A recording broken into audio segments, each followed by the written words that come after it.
An opportunity for silent prayer or meditation.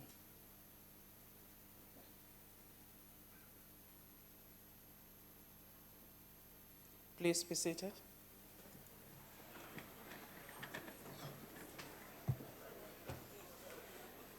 We come to the notices of motion. Does any member wish to give a notice of motion? Honourable member.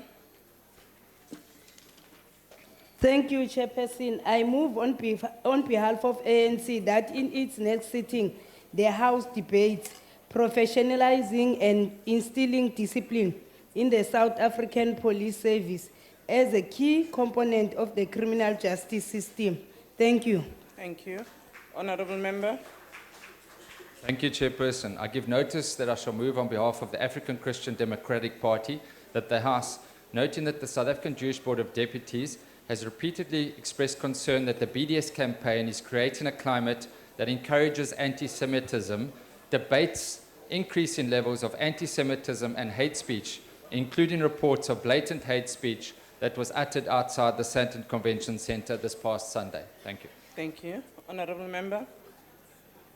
I move on behalf of the ANC that in its next sitting, the House debates the mobilization of state and capacities to deal with issues of crime in an integrated approach with active citizen involvement and co-responsibility. Thank you. Honourable Mishra. Chairperson, I give notice that I shall move on behalf of the African Christian Democratic Party that the House debates the alarming number of incidences of vigilante mob justice in South Africa that has reportedly been blamed on a breakdown in a justice system and made worse by allegations that police are reluctant or slow to intervene. So move. Honourable Katia. Thank you, Chair. I hereby give notice on behalf of the Congress of the People that I shall move at the next sitting that the House discusses the perennial failure of many clinics to provide life-saving medicines on a regular basis to poor patients for one reason or another, as at Pelsris Clinic in Jeffreys Bay, which has been turning away patients for a month now. I so move. Honourable member. Thank you, Chairperson. I hereby move on behalf of the Democratic Alliance that at its next sitting the House debate ways of accelerating the capital rollout plan of Transnet in Saldanha Bay to stimulate the establishment of the industrial development zone and job creation. Thank you. Honourable member from the EFF. Thank you, Chairperson. I rise on behalf of the economic freedom fighters to move that the House in its next sitting debates building a sustainable, social, responsive economy by legislating that the financial services industry invests no less than 10% of its profits in supporting small business. Thank you. Honourable member. I hereby give notice on behalf of the ANC that at its next sitting, the House should debate measures to overcome the challenges of mathematics and science teaching in the foundation phase of the public school sector. I thank you. Honourable member from the IFP, the other gentleman, the younger one. Thank you very much, Honourable Chair. Well, between the two honourable members, I had to find a good description so that we know who we're talking about. It's not about ageism. Yes. Thanks, Chair. On behalf of the Inkatha Freedom Party, I shall move this of the House that this House debate the lack of political will in the education department in ensuring that non-performing teachers are fired and how teacher unions hinder progress in the development of our education sector. I thank you. Thank you. Honourable member. Thank you. I move on behalf of the African National Congress that in its next sitting, the House debates strategies to capacitate communities and community organizations to assist in sustaining the rehabilitation of former prisoners as well as their reintegration into the community. I thank you. Honourable member. Thank you, House Chair. I hereby move on behalf of the Democratic Alliance that at its next sitting, this House debates how PRASA did not comply with processes and procedures in the ordering of new locomotive rolling stock, and how this took place and the impact it had on this project and the budget in this regard. I thank you. Honorable Nkomo. Thank you very much, Madam Speaker. On behalf of the Inkatha Freedom Party, I shall move at the next sitting of this House that this House debates the lack of progressive and strong leadership at ESCOM and other state-owned enterprises and the possible need to privatize them. Thank you. Honorable Sholembe.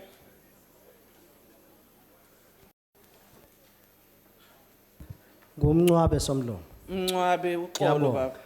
On behalf of the National Freedom Party, I move that on the next sitting of this House, members deliberate on the issue of the recent presented to the South African Human Rights Commission, which indicates that over 50% of South Africa's credit active consumers are over-indebted. I so move. Honorable member. I hereby move on behalf of the Democratic Alliance that at its next sitting this House debate the plight of fishing communities in northeastern KZN. Thanks. Honorable I so move. Mishwe. Chairperson, I move on behalf of the African Christian Democratic Party that the House debates reports that South Africa's cheapest mobile call price is 5 times more expensive than the cheapest mobile call price in other African countries such as Kenya, and why, when Kenya is able to offer such affordable prices and still manages to make a profit, South African mobile call prices continue to remain so high. Thank you. Honorable member.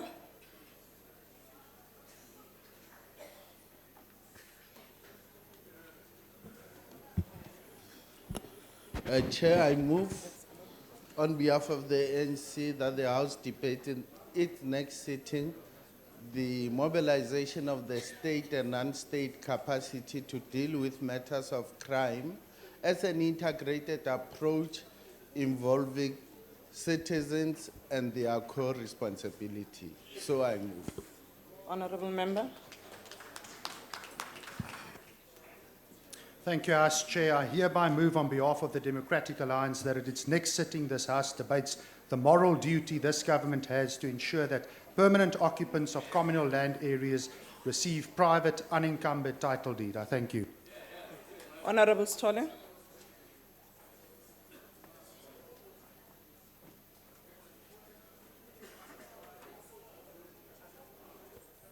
Thank you. I move on behalf of the African National Congress that in its next sitting, the House debates building an inclusive society and economy to address the factors that still sustain inequalities through building capabilities and redressing the wrongs of the past. Honorable member from the EFF. Thank you, House Chair. I rise on behalf of EFF to move that the House in its next sitting debates the development of a state construction company to help move faster the construction of affordable housing for the majority of those of our people who are homeless and those who cannot afford to buy their own houses. Honorable member from the DA. Thank you, House Chair. I hereby move on behalf of the that at its next sitting, this House debate the health status of South African children and whether we will be able to meet the Millennium Development Goals in this respect we set for ourselves, which is 2015. I thank you.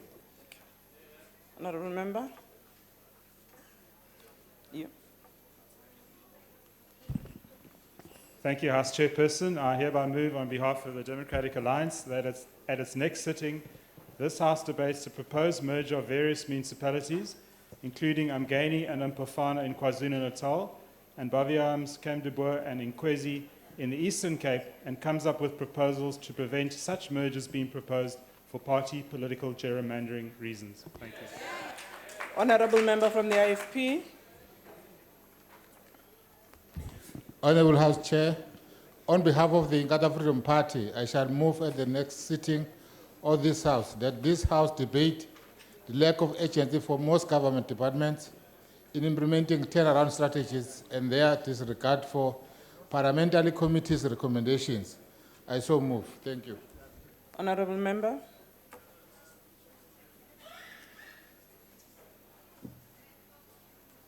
Thank you, Chair.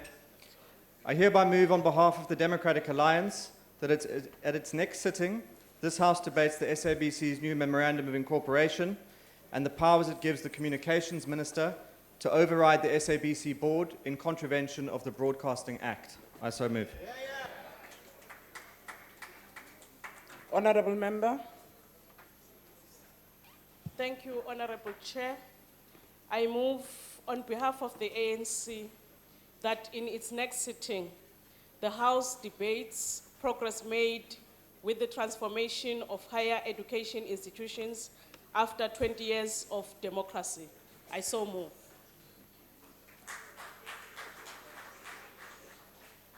Does any member wish to give a notice of motion? Okay, Honourable Member. Thank you, Honourable Chair. I move on behalf of the ANC that in its next sitting, the House debate the critical shortages of doctors in the country and how higher education institutions should be supported to expand their enrollment so as to mitigate this challenge. Thank you. Does any member wish to give a notice of motion? Honourable Member. Thank you, House Chairperson. I hereby move on behalf of the Democratic Alliance that at its next sitting, this House debates the shedding of Eskom's top executive and chief operating officer and the effects that this will have on an already dire crisis within Eskom.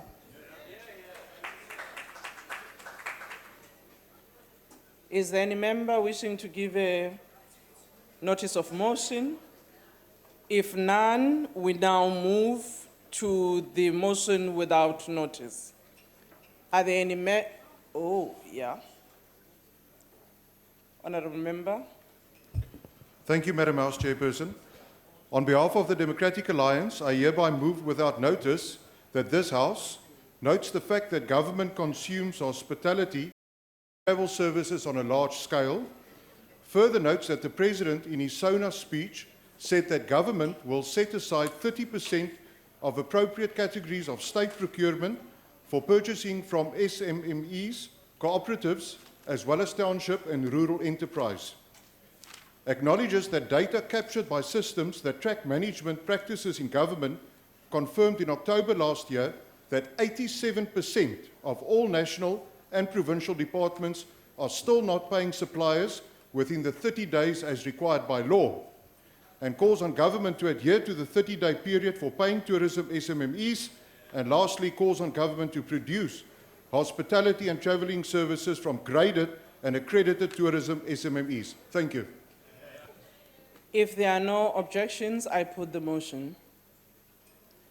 No objections, agreed to. Honourable Member.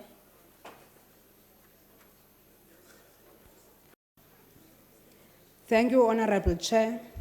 Chair, I move on behalf of the Chief Whip of the Majority Party that the House notes that the former Cameroon and Barcelona striker, Samuel Eto'o, was awarded with the Medal of Tolerance from the European Council on Tolerance and Reconciliation at a gala dinner in London's Kensington Palace, Monday, the 9th March 2015. Further notes that he was honored with this award for his inspiring stand against racism in football. Also recalls that he also suffered several racist abuses in European football. Further recalls that he stood his ground up against abuse in football whilst urging others to do the same. Also recognizes that the prejudices and racism are still rife in the game of football in Europe. Calls upon the players and supporters of football to take a moral stand against racism and prejudice.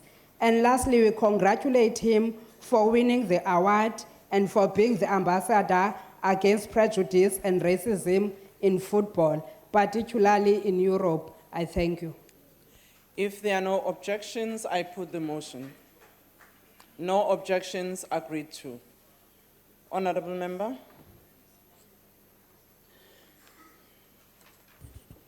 Thank you, Honorable Chair. On behalf of the National Freedom Party, I move without notice that this Honorable House notes that toxicological tests have confirmed that poison was responsible for the death of more than 200 blue crane birds near Richmond in the Northern Cape, and further notes that the blue cranes in South Africa's national bird, and further notes that the blue cranes are classified as vulnerable under the International Union for Conservation of Nature.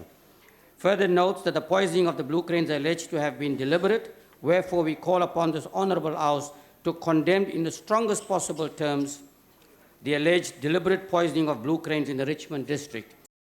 Strongly urge law enforcement agencies to ensure that this investigation is carried out as expeditiously as possible to bring the perpetrators of this horrendous crime to justice. I thank you. If there are no objections, I put the motion.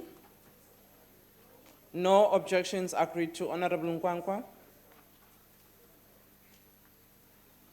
Thank you very much, Madam House Chair. I move without notice on behalf of the United Democratic Movement that the House notes that Vuyom Voko, SABC contributing editor, and his crew were mugged by two men who were carrying a firearm outside Mill Park Hospital in central Johannesburg on 10 March 2015. Further notes that the incident happened while they were busy preparing to broadcast the arrival of President Edgar Lungu of Zambia, who was reportedly about to be admitted at the hospital, condemns criminality with the contempt it deserves, calls on the relevant authorities to leave no stone unturned in the bid to ensure that the perpetrators are brought to book, further calls on government to do everything in its power to do something about the high levels of crime in South Africa. I so move. Thank you. If there are no objections, I put the motion. No objections, agreed to.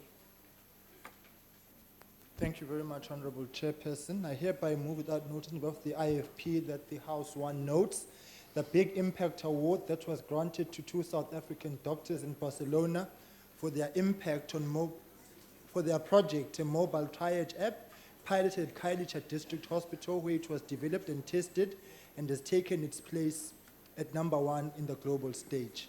Further note that this triage app assists in sorting patients according to urgency in emergency settings and helps healthcare workers perform triage accurately.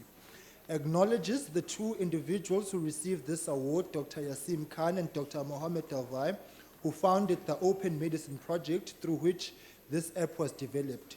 Congratulates these individuals for making waves in the medical field and accomplishing this great feat, and also for hosting our flag high, thus making us as a nation proud. And 5, calls on government and the private sector to continue to support initiatives in order to help advance their innovations in this and other sectors. I thank you. If there are no objections, I put the motion. No objections, agreed to. Honourable Member. Thank you, House Chairperson. On behalf of the Democratic Alliance, I hereby move without notice that this House notes that on the 12th of March 2013, Durban North schoolboy Jordan Smith's life changed forever. 2, also notes that Jordan was full news that he had cancer and that his chances of him fulfilling his dreams of becoming a professional rugby player were becoming very slim. Further notes that on the 9th of March 2015, Jordan Smith unfortunately lost his battle and passed away at the age of 12.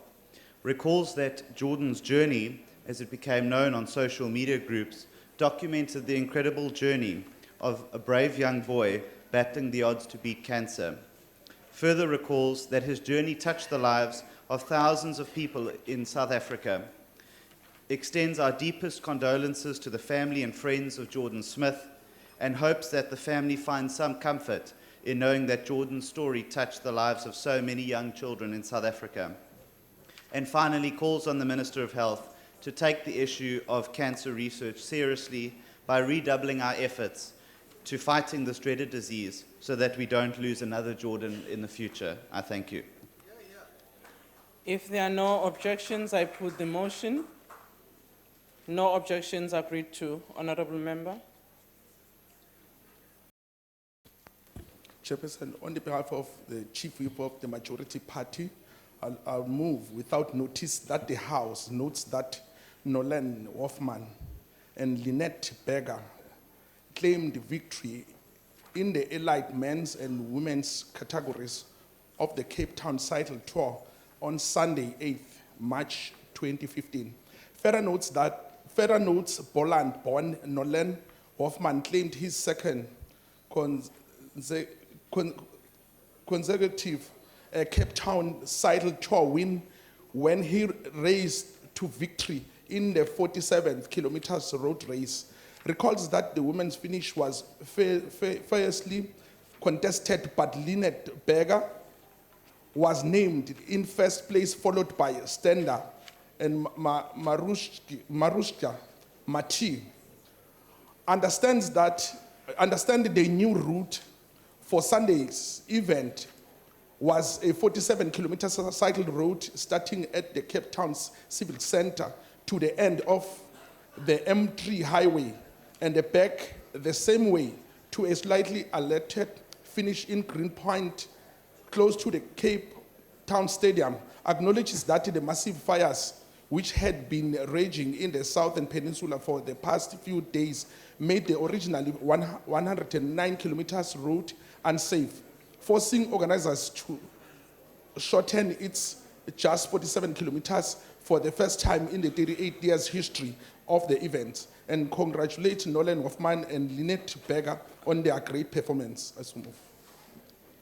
If there are no objections, I put the motion. No objections, agreed to. Honorable Kubisa, and then you'll be followed by Honorable Mbata. Thank you, House Chair. On behalf of the I move without notice that this Honorable House knows that 6 South African universities have been chosen to be part of the African Research Universities Alliance, which was launched on Tuesday, 10 March in Dakar, Senegal, and further notes that the alliance was launched at the African Education Summit, whose aim is to use the Pan-African Network as a platform through which to strengthen research and postgraduate training on the continent. And further notes that altogether 15 universities across the African continent were chosen. And finally notes that the South African universities that were successful are Witwatersrand, KwaZulu-Natal, Stellenbosch, Rhodes, Pretoria, and Cape Town. Wherefore, we call upon this House to congratulate the South African universities which have been selected and urge all South African key stakeholders, in such as government, the higher education sector, and local funding agencies to support this initiative. I so move. If there are no objections, I put the motion. No objections, agreed to. Honorable Mbata. Thank you very much, House Chair.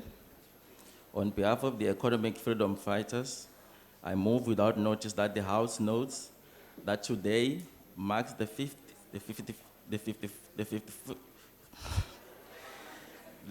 54th anniversary of the publication of the book, The Ratchet of the Earth, by Frantz Fanon, which became and still remains the authoritative literature on race, colonialism, and neocolonialism. Further notes that Fanon, who was born in the Caribbean in the island of Montague, and later joined the Algerian National Liberation Movement in 1954. He wrote the book and completed the book on record 10 months, which was the race against time because he was on his deathbed, dying from leukemia at the age of 36. Acknowledges that this book draws on Fanon's involvement in the Algerian liberation struggle and from his travel and engagement with the African liberation leaders in the continent. It deals with the dualistic nature of colonial societies, the colonial construction of blacks as non-human beings. It further acknowledges that Fanon criticizes heavily the inability of liberation movements to respond adequately to the needs of the people once these liberation movements have taken power.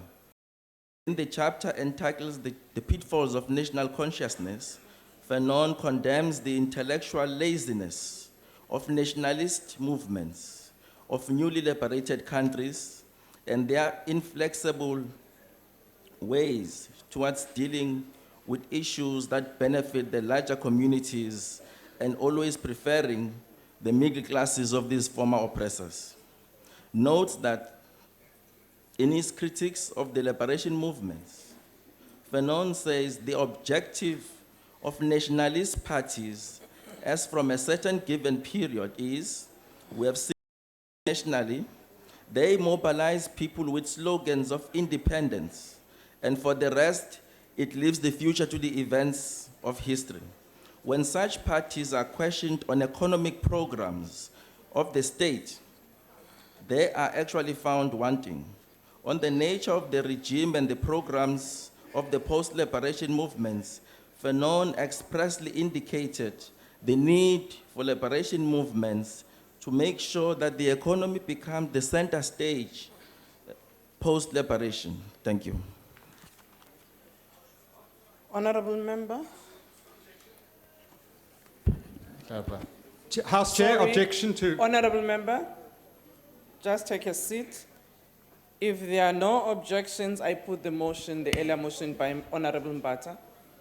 It's an objection on the grounds that the wonderful revolutionary Frans Fanon's dialectical perspective on national movements has been grossly distorted. I object. Honorable House Chair, the Objection process of noted. objecting to motions Honorable, without notice is Shibambo. handled in a far much more different way than Jeremy is doing now. If we Can have you to explain the background, can you all of take us a can do seat, so because Honorable there's nothing Shibambo? distorted there in terms of what was said Shibambo, there. Honorable Shibambo, can you take a seat? Your point is noted. Please. Thank you. I'm surprised at the energy of the minister. Honorable member. Honorable Chair, on behalf of the IFP, I hereby move without notice that the House congratulate the South African cricket team for their emphatic wins over United Arab Emirates in their final pool game match. Acknowledge that the South African cricket team crazed for a straightforward 146-run win to secure a World Cup quarter-final berth and seal second place in Pool B behind India. And further, Protea made it to the World Cup quarter-finals, moving play 6 games, winning 4 and losing 2. A record South African shock loss to Pakistan in their previous Pool B outing, and hope that the win will help to raise the bad memories. I so move. If there are no objections, I put no objections agreed to. Seated here, I've really been amused seeing that between Honorable Mbata and Honorable Cronin, they are negotiating a date for some dialogue on this matter of Fanon outside. Thank you very much, Honorable Member. Thank you, House Chair. On behalf of the Democratic Alliance, I hereby move without notice that this House notes that, according to the Minister of Public Service and Administration, 640 public servants in his departments have fraudulent academic qualifications. Also notes that these 640 officials deliberately misled the department with qualifications that do not exist, and that the department employs these fraudsters regardless of their extensive vetting and screening processes. Further notes that the department consists of 1.3 million employees, while vetting of qualifications has been conducting on only 30,000 employees. Acknowledges the huge delays with pre-employment screening and security vetting, with the process often lasting between 3 to 6 months. Acknowledge that the massive challenge that the Public Service Commission encounters with the Department of Public Works, the State Security Agency, as well as the South African Police Service involved in the screening and vetting process. Call on the Minister to address the capacity constraints and to put measures in place to reduce the delays in the screening and vetting processes. Further calls on the Minister to send a clear message to everyone in our public service by firing those found guilty of fraud immediately. I so move. If there are no objections, I put. Honorable Member. Thank you very much, Honorable House Chair. I object in the manner, the way the facts were presented by Thank you, Honorable Member. No objections. Sorry, objections have been noted. There is an Honorable Member next to Honorable Mwabe.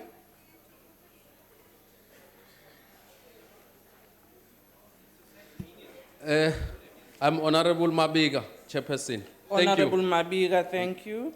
On behalf of the National Freedom Party, I move without notice that this House notes that residents of Tembelihle have embarked on a social protest in Lenasia, Gauteng, and further notes that the protesting community has resorted to stone throwing, resulting in the closure of K43 Road, and further notes that the community is protesting over housing issues.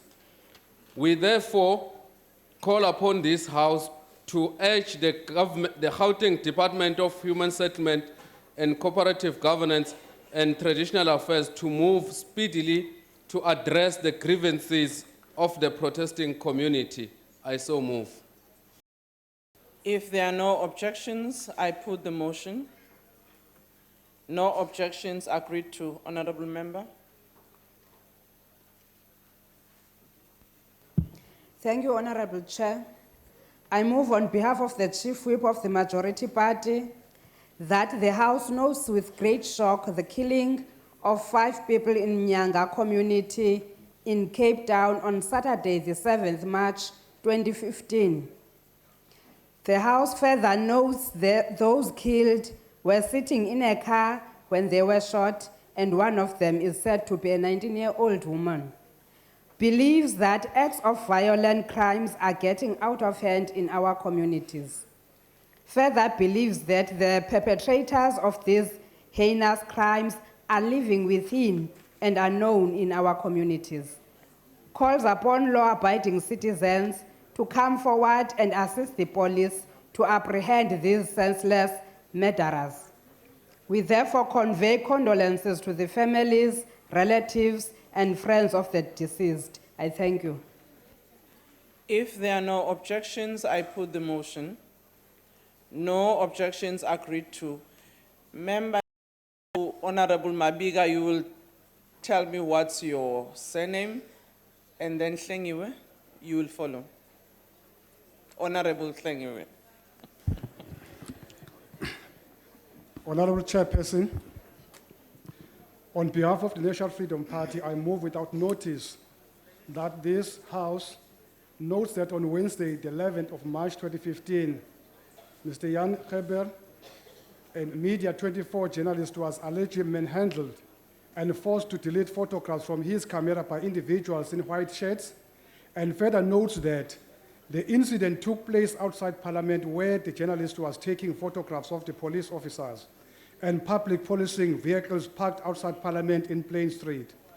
And further notes that the incident occurred 2 hours before the state president was due to make an appearance in Parliament to answer questions. And further notes that the individuals in white shirts are alleged to be police officers attached to the police VIP protection unit. Wherefore, we call upon this Honourable House to express its concern over the alleged harassment of the journalists, which is an assault on the freedom of expression as enshrined in our Constitution, and urge the Commissioner of Police to launch an urgent investigation to the alleged incident. I so moved. If there are no objections, Honourable Member. The NC object. Motion objected to. Thank you, House Chair. I hope Honorable Jeremy Crony non-be jealous of this one, because this is umkhabulo to him. The economic freedom fighters rise to move without notice that the House notes that today marks the 32 years anniversary of the death of Karl Marx. Notes that the philosopher, social scientist, historian, and revolutionary Karl Marx is without a doubt the most influential socialist thinker to emerge in the 19th century, although he was largely ignored by scholars in his own life.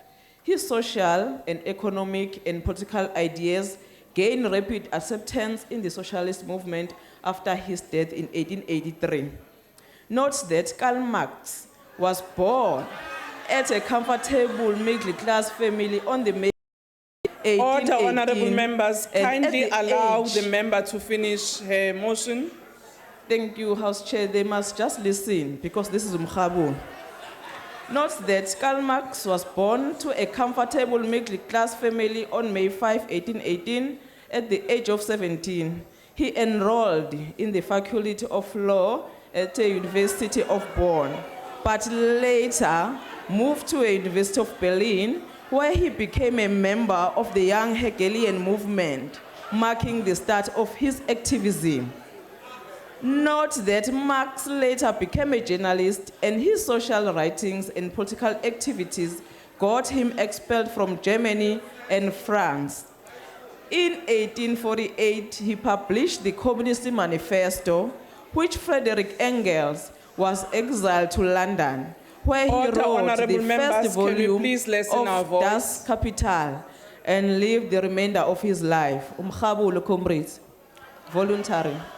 Acknowledges the most important lesson Marxism offers, the best tradition of radical left movements, is the analysis of the structure of the capitalist society, whose main components are the ruling class, mass media, government, management, and the subordinates to the four workers and the working class.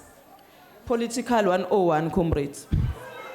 Further acknowledge Honorable that members, stick Marx to your motion, works please. emphasizes how government throughout history have been a tool for the exploitation of the masses by the ruling class, that the struggle has been the main agency of historical change, and that the capitalist system will inevitable after the period of the dictatorship of the proletariat be superseded by a socialist order and a classless society.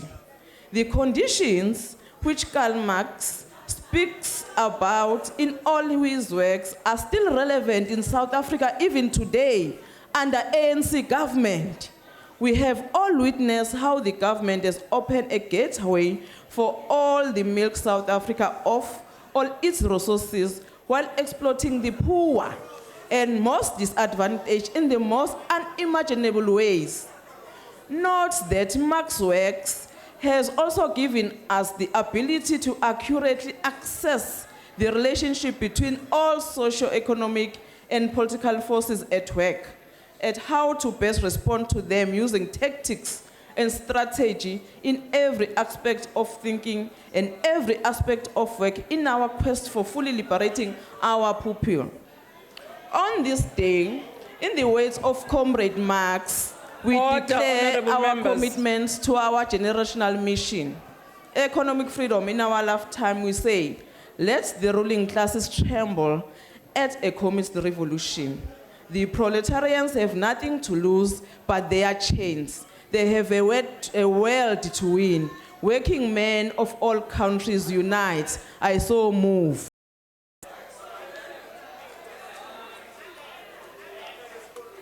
If there are no objections, I put the motion. Here is a yellow. Thank you, Honorable Chair. G obliges us to object it. We object. It was not Umkhabulo, it was Wikipedia. Motion has been objected to. Honorable members, I can see we have a lot of political discussions that will be happening in this parliament for these 5 years. Honorable member. Madam Chair. With due respect. Is that a point of order? Yes. We would like to invite Honorable Jenny Cronin to Politics That's 101 not a point on of EFF. order. We are free to lecture him. Honorable member, He take has your been seat. graduated to a yellow communist. Honorable member Hlengiwe, take your seat. Thank you very much, Honorable House Chair. I hereby move without noting both with IFP and Order, honorable members. Can we please allow the honorable member to read his motion? Ngiyathokoza Sihlalo. I hereby move without notice of the IFP that the House recognize World Kidney Day on the 12th of March and that the theme for 2015 is Kidney Health for All. Acknowledges that the purpose of World Kidney Day is to raise awareness of the importance of our kidneys to all our overall health and to reduce the frequency and impact of kidney disease and its associated health problems worldwide. Further acknowledges that the objectives are to raise awareness about our kidneys, highlight that diabetes and high blood pressure are key factors of chronic kidney disease, encourage preventive behavior, educate all medical professionals about their key role in detecting and reducing the risk of chronic kidney disease, particularly in high-risk populations, and stress the important role of local and national health authorities in controlling chronic kidney disease epidemic. Applauds the efforts of the National Kidney Foundation of South Africa, South African Renal Society, and the Cape Kidney Association in educating and informing people of the various factors that cause kidney-related illnesses and the preventative measures available. Calls on health authorities nationwide to deal with the high and escalating costs of failing to treat the growing number of people with chronic kidney disease, and the government to take action and invest in further kidney screening. I thank you. Order, honorable member. Order, honorable members. Can we have those exchanges outside the assembly? Thanks, Madam Chair. I rise on behalf of the economic freedom fighters to move without notice. The House knows that the community of Beverly Hill, Riversdale, Western Cape, they are disparate of housing, like 2.1 million families in South Africa, has been abused and defrauded by government officials whose job entails ensuring adequate service and delivery of service. Knows that upon delivery, some of the community members that had been allocated were required to pay at least 3,500 each before they could occupy those houses. Knows that the hundreds of people affected have not only been defrauded but have been allocated substandard housing not safe for the people to live in. The walls have cracked, some wall plastering has peeled off, doors have broken, and roofs have fallen on people while they were sleeping. Knows that as soon as members found out they were not supposed to pay for the RDP houses, demanded the refund, but a portion were refunded while over 100 are still struggling to get back their money. Knows that the situation the community of Riversdale is facing is not an isolated case. Many communities across the country have faced a similar dilemma, but some of the people implicated have not yet been brought to the books. Knows that continuous consultation is being held with the communities, and a meeting has been requested with the local municipalities to address this issue and other appalling human rights violations the community has been faced with.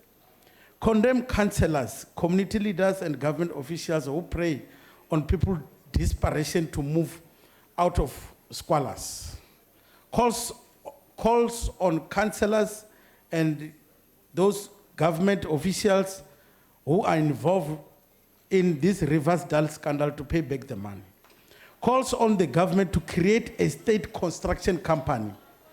Any other attempt to deliver houses to the people on the time have failed dismally, mainly because we continue giving work that should be done by government to corrupt private companies who do not care about our values of the people. The Parliament of South Africa is surrounded by over 660 informal settlements in this province alone. And the current houses target across the country mean it will take over 100 years for all families in the current housing database to receive houses. This can't be. Furthermore, calls on all communities faced with similar challenges to help uproot corruption and reports those involved should there be no strategic response from the government, we call all the people who are not being solved their problem to contact the vanguard of the people, the mighty economic freedom fighter. Are there any objections? Objection noted.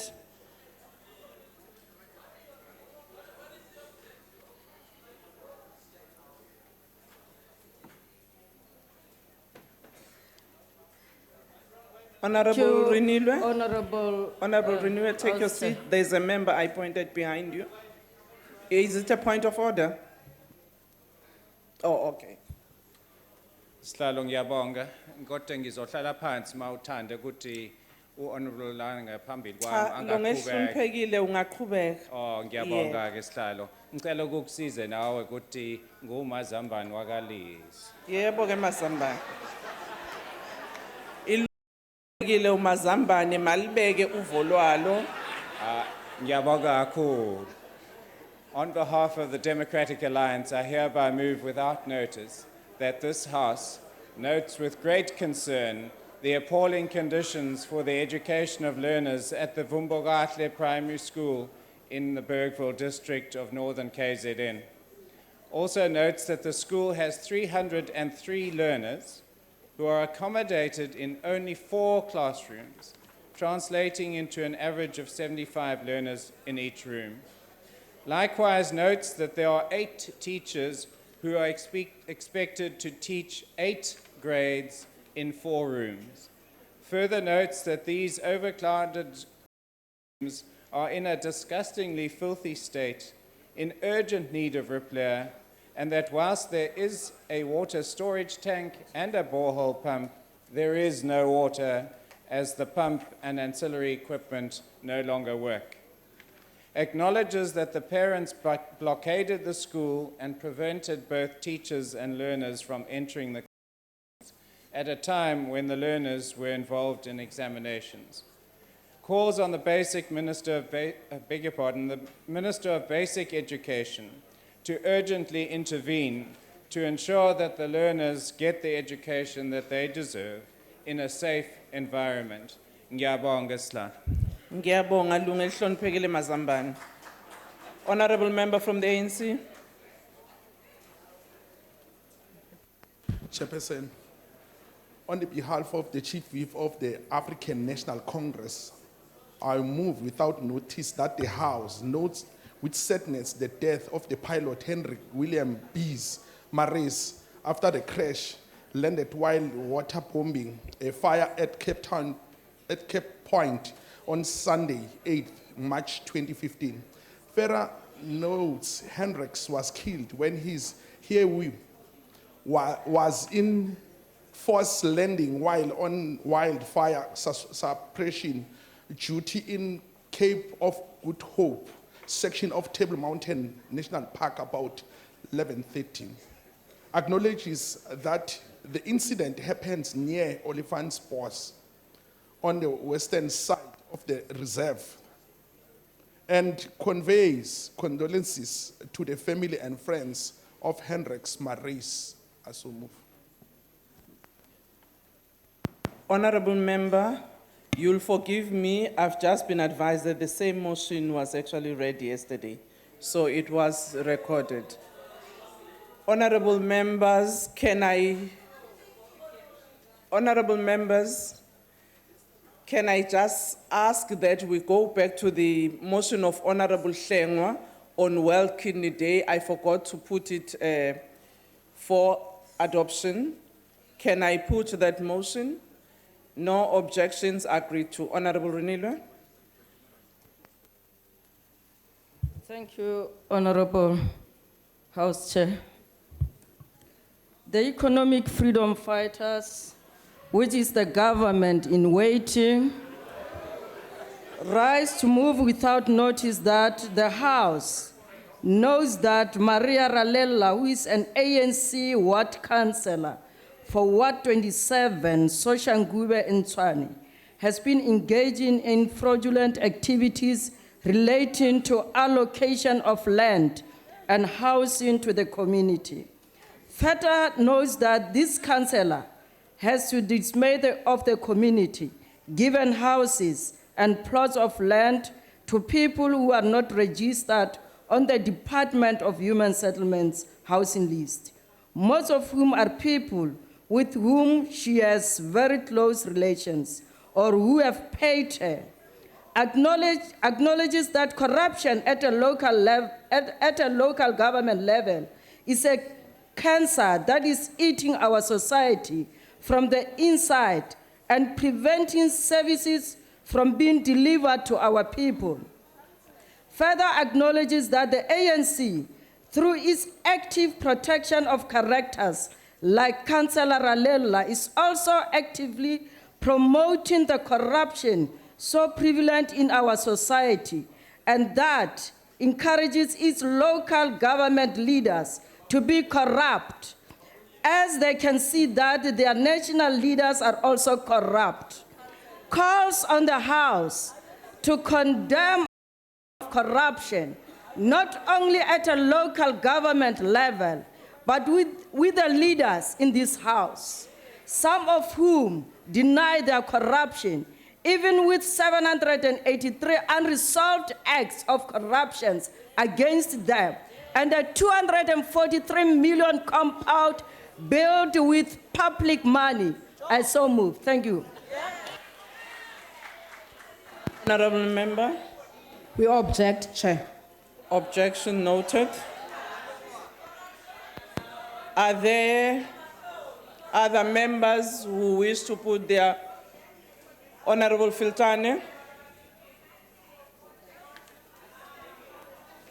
Order, honourable members. Honourable Filtane must be given a chance to read his motion.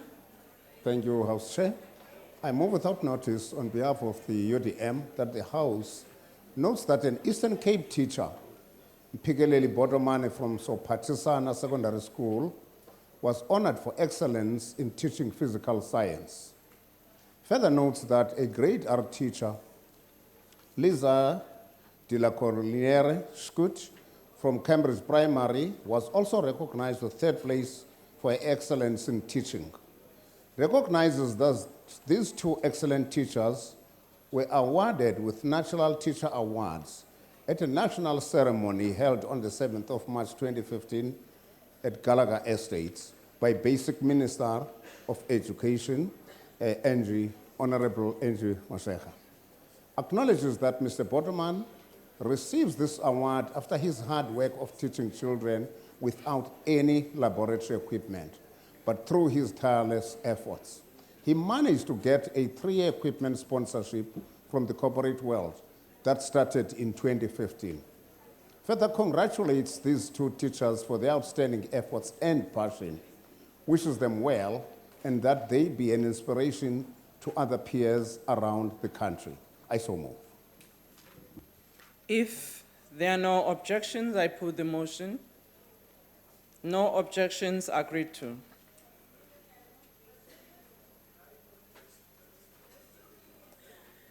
Are there any further motions without notice? No. The first motion on the order paper.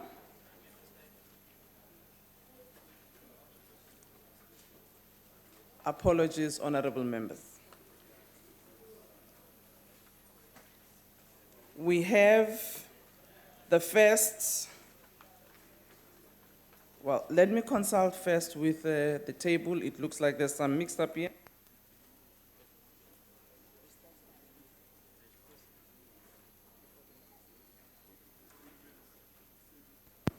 Thank you, honourable members. Our first motion on the order paper is the motion in the name of the Chief Whip of the Majority Party. Honourable Chief Whip. Honourable House Chair, I move that the House suspends Rule 3253, subsection 1, which provides inter alia that the debate on the second reading of the bill may not commence before at least 3 working days have elapsed since committee's report was tabled, for the purposes of conducting the second reading debate today of the Division of Revenue Bill.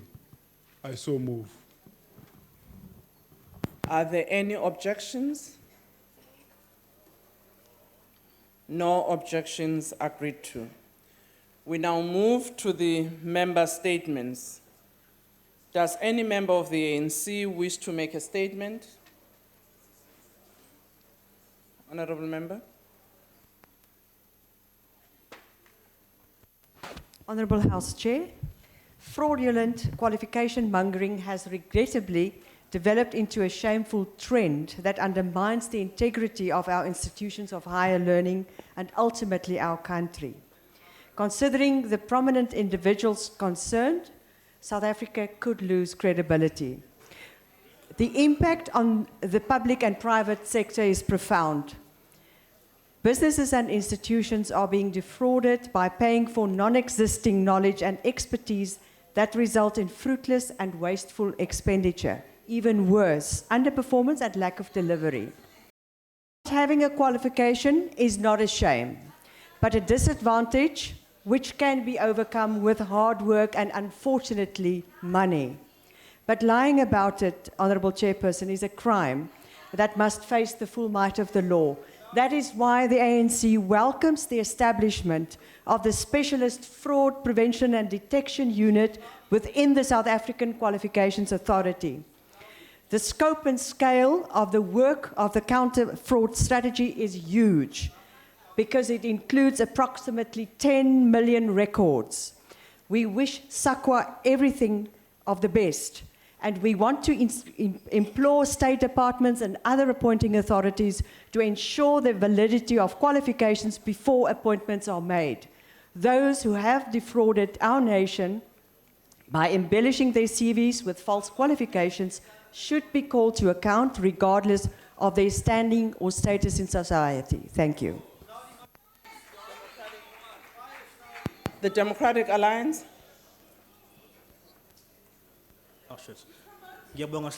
And I'm glad that Minister Davies is here to hear this. Once again, the ANC has been caught out for hypocrisy. Less than a week after they were gleefully blaming the DA for the Green Card projects in Worcester, the National Police Commissioner, during yesterday's Police Portfolio Committee, completely debunked the ANC's politically motivated propaganda that the initiative was actually enabled and facilitated by the local SAPS management, with no involvement from the DA-run Breda Valley municipality in its implementation. Commissioner Piega admitted during her testimony to the committee that the green cards were initiated by the local Sector 4 Community Policing Forum in collaboration with the SAPS, and this plan was agreed to by the SAPS in July 2014 through the acting sergeant in command at the time. A stronger factual rebuttal to the ANC's opportunism on this issue would be difficult to imagine. The DA welcomes the Commissioner's announcement that the SAPS will begin withdrawing the cards and end its role in this project. Community-based crime prevention should never be done in a way that compromises constitutional rights.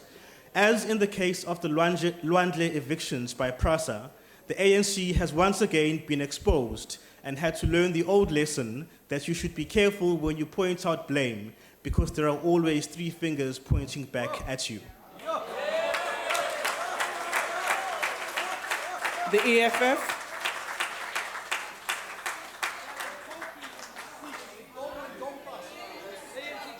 Order, honorable members.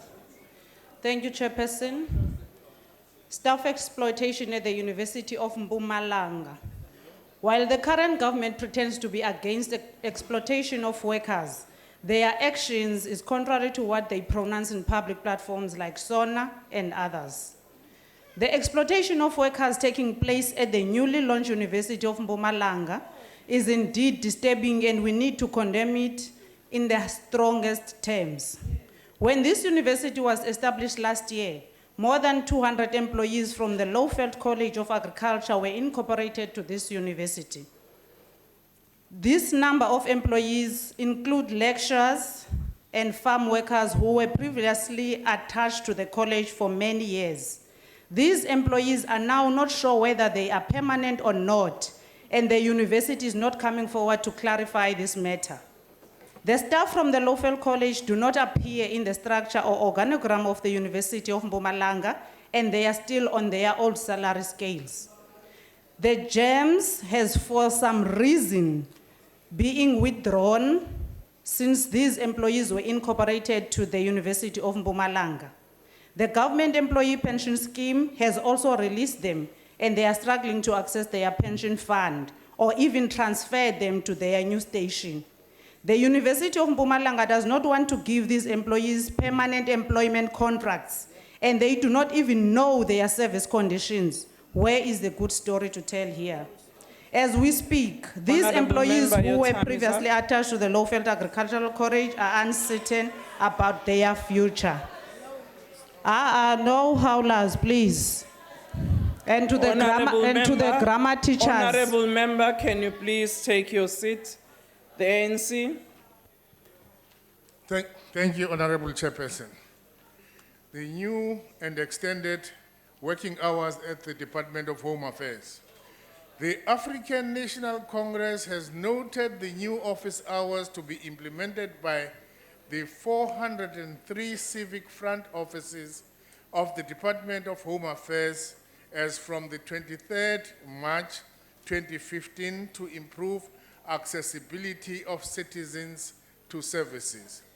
In line with outcome 3 of the department that relates to services to citizens and other clients that are accessible and efficient, the department has resolved to extend the working hours inclusive of Saturdays. The new hours for the public will be 8 to 4, while for officials it will be from 7 to 16:30. For the officials, this will be attained with 2 shifts of 8 hours and 7 hours to ensure that these offices are there all the time to render services to our citizens. The officials working a 7-hour shift will also provide service on Saturday from 8:30 to 12:30. I thank you. The IFP. Thank you, Chairperson. 1 year ago in this House, the Inkatha Freedom Party tabled a motion without notice decrying the barbaric practice of canned lion hunting. We stated that Africa's wildlife, and in particular our lions, deserved the greatest possible legislative protection. We implored government to immediately denounce canned lions hunting and to amend our laws to fully protect our wildlife. Honorable Chairperson, that motion was unanimously accepted and adopted by this House. And yet a year down the line, government has failed to respond in any way. The multi-million-dollar industry that profits from the murder of tamed, drugged, captive lions continues to thrive in our country. Only some 3,500 lions remain in the wild in South Africa, but more than 8,000 lions languish in captivity, waiting to be killed. They are bred for the bullet. We cannot pander to cowardly and pathetic pseudo-hunters pretending it is good for tourism. South Africa's reputation across the world is being mauled. What kind of a country exploits its heritage with such wholesale, deprived cruelty? Let us sound the call again to the one who can save our lions. Minister, ban canned lion hunting. I thank you. Freedom Front Plus. Agbare voorsitter, die Vryheidsfront Plus neem kennis van die skorsing van die hoofuitvoerende beampte van Eskom. Wat wel kommerwekkend is dat die raad sê dat daar niks verkeerd gedoen is nie en dat daar niks sinisters is nie. Die werklikheid is, as daar niks snaaks is of niks verkeerd gedoen is nie, hoekom is daar 'n skorsing? Daar word ook met kommer kennis geneem dat daar voornemens is om van 3,389 wit geskoolde werkers in Eskom ontslae te raak, waarvan 1081 wit ingenieurs is.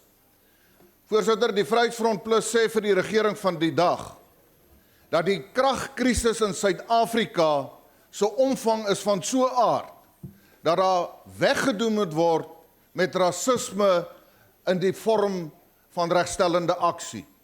Suid-Afrika het die beste mense, manne en vroue, wat die beste gekwalifiseer is, nodig om die werk in Suid-Afrika te doen.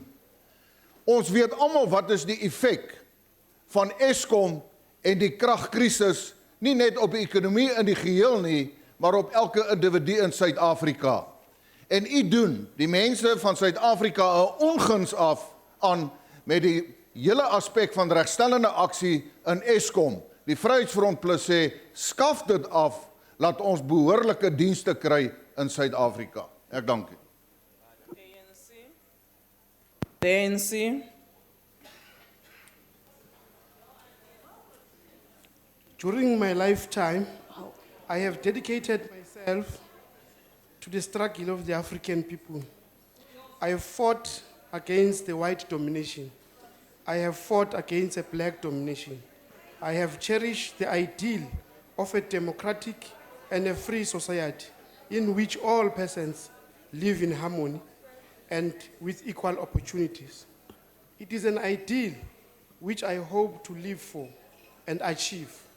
But if needs be, it is an ideal for which I'm prepared to die. These are the words, as you all know, honorable members, which were uttered by President Mandela as he then was at the Rivonia trial.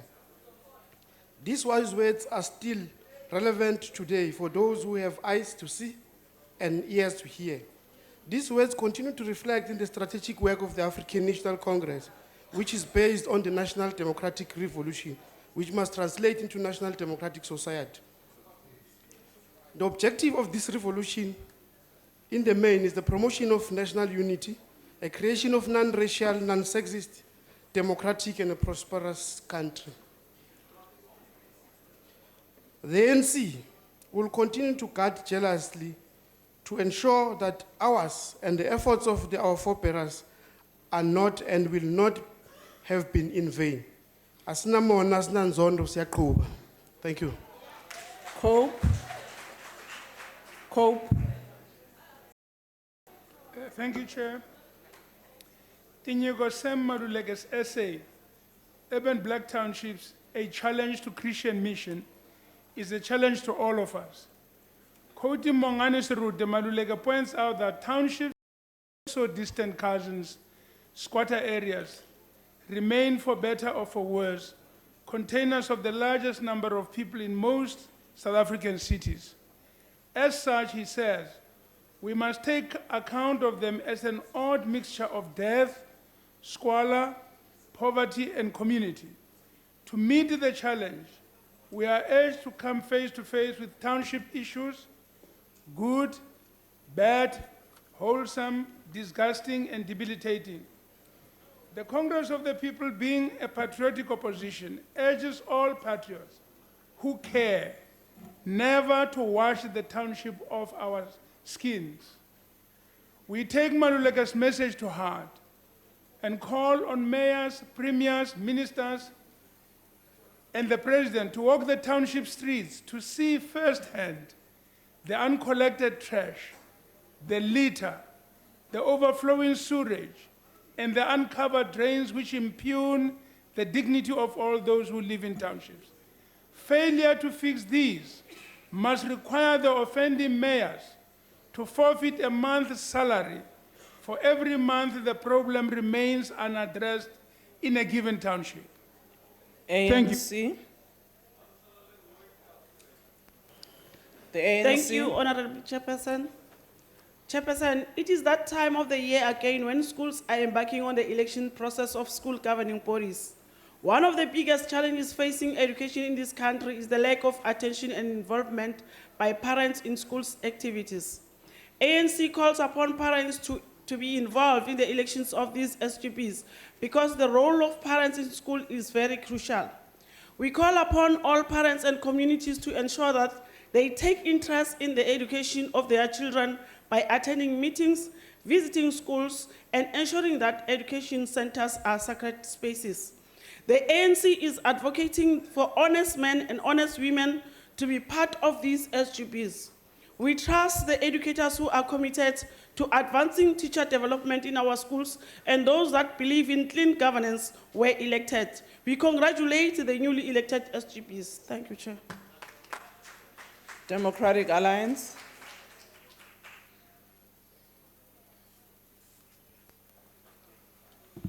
Thank you. The DA governed Nelson Mandela Metropolitan University, SRC, together with university's management, has successfully raised 9.8 million rand for students who have not been able to further their studies otherwise. Of this, 4.8 million rand is to clear student debt and 3.2 million rand to fund BTech students. The DA believes that no deserving student should be prevented from furthering their education just because they cannot afford to do so. Education and skills training is central to addressing the youth unemployment crisis. At NMMU, the DA government SRC, together with management, stepped in where the government continues to fail. NSFAS funding shortfalls mean that approximately half of financially needy students, but those that are academically deserving, have not been able to further their studies. The government can afford to accommodate these students if they get their priorities straight. We can save more than 30 billion rand per annum by simply cutting corruption and considerably more by streamlining government departments. Furthermore, NSFAS does not fund BTech students. This essentially blocks financially needy diploma students, many of them being young black South Africans, from accessing postgraduate studies. The empty rhetoric from Minister Nzimande about a shortage of black academics is a slap in the face of the tens of thousands of talented young black South Africans who are being shut out of postgraduate students by Minister Nzimande's own department and government. As long as the ANC government puts patronage before our young people, the struggle for tertiary education funding for our students will continue in perpetuity. The DA will continue to fight for universal access to higher education for all deserving students. Member. The ANC. Thank you, House Chair. One of the clauses of the Freedom Charter is that people shall govern. Indeed, people shall govern and choose government. Following the dissolution of the Mtubatuba local municipality last month, the Department of Cooperative Governance and Traditional Affairs has reassured the residents that by elections to elect a new council will take place in May as scheduled. We welcome the announcement and we trust that this will bring order and stability in the area of Mtubatuba. We call on all residents to be responsible and vote for those who have always placed all citizens at the center of their policies, and that is the African National Congress. Our views as the ANC is that dissolution of the municipality should be the last resort when all other interventions to restore stability fail. This was the case at Mtubatuba, where political instability frustrated all efforts on the part of the provincial government to once more place the municipality on a path towards growth, sustainability, and prosperity. I thank you. Ahang SA. Ahang SA. The ANC. Honorable Chair, in his address of the 103rd ANC celebration in Cape Town, the President declared 2015 as the year of the Freedom Charter and Unity in Action. He called on all sectors of society to embrace the Freedom Charter, as this year also marks the 60th anniversary of the historic document, which was penned in Kliptown in 1955 by a representative of the following organization: the African National Congress, the South African Indian Congress, the South African Congress of Trade Unions, the Colored People's Congress, and the Congress of the Democrats. Ahead of the 60th anniversary of the Freedom Charter, the Gauteng provincial government will be investing in conservation of history of Kliptown. This includes preserving the museum at Walter Sisulu Square of Dedication and converting the house of Meshalot Makleke in Kliptown into a museum and interpretation center. The square was the site of the 1955 Congress of the People, where over 3,000 representatives of resistance organizations met to adopt the Freedom Charter, an alternative to the apartheid vision of division and oppression of South Africans.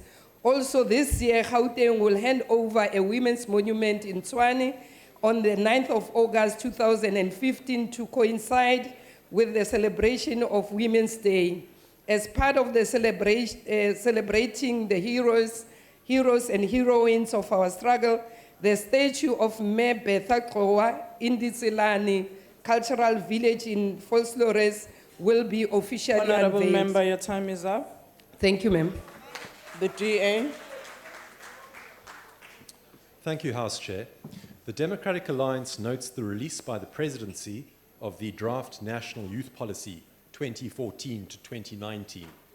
The draft policy provides a good diagnostic overview of the key challenges facing our youth, chief among which is joblessness, with youth accounting for 67% of the unemployed. But the draft policy is too statist and too interventionist. Its economic proposals are all state-driven. It trumpets public employment schemes in the form of youth brigades, a state-run mass youth enterprise creation program, continued support for the hopeless National Youth Development, and a variety of measures that are likely to undermine job-creating economic growth. Instead, the youth policy should put forward bold proposals to promote jobs by 1, introducing a real youth wage subsidy, 2, deregulating the labour markets so that youth can more easily find work, and 3, creating incentives for, rather than imposing penalties on, the private sector to take on first-time employees and get more involved in training. If we don't do this, and if the Presidency continues to look to the state as a saviour, to be enthralled to the left, and to view business as an adversary, our youth unemployment rate will continue to climb. Thank you. The ANC.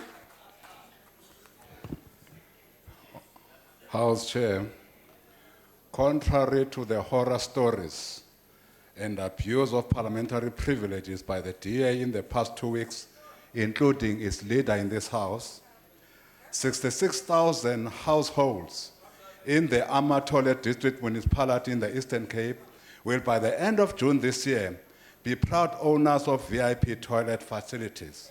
Indeed, restoration of their dignity. This is made possible by the partnership between the district, DBSA, and Cienza Group company.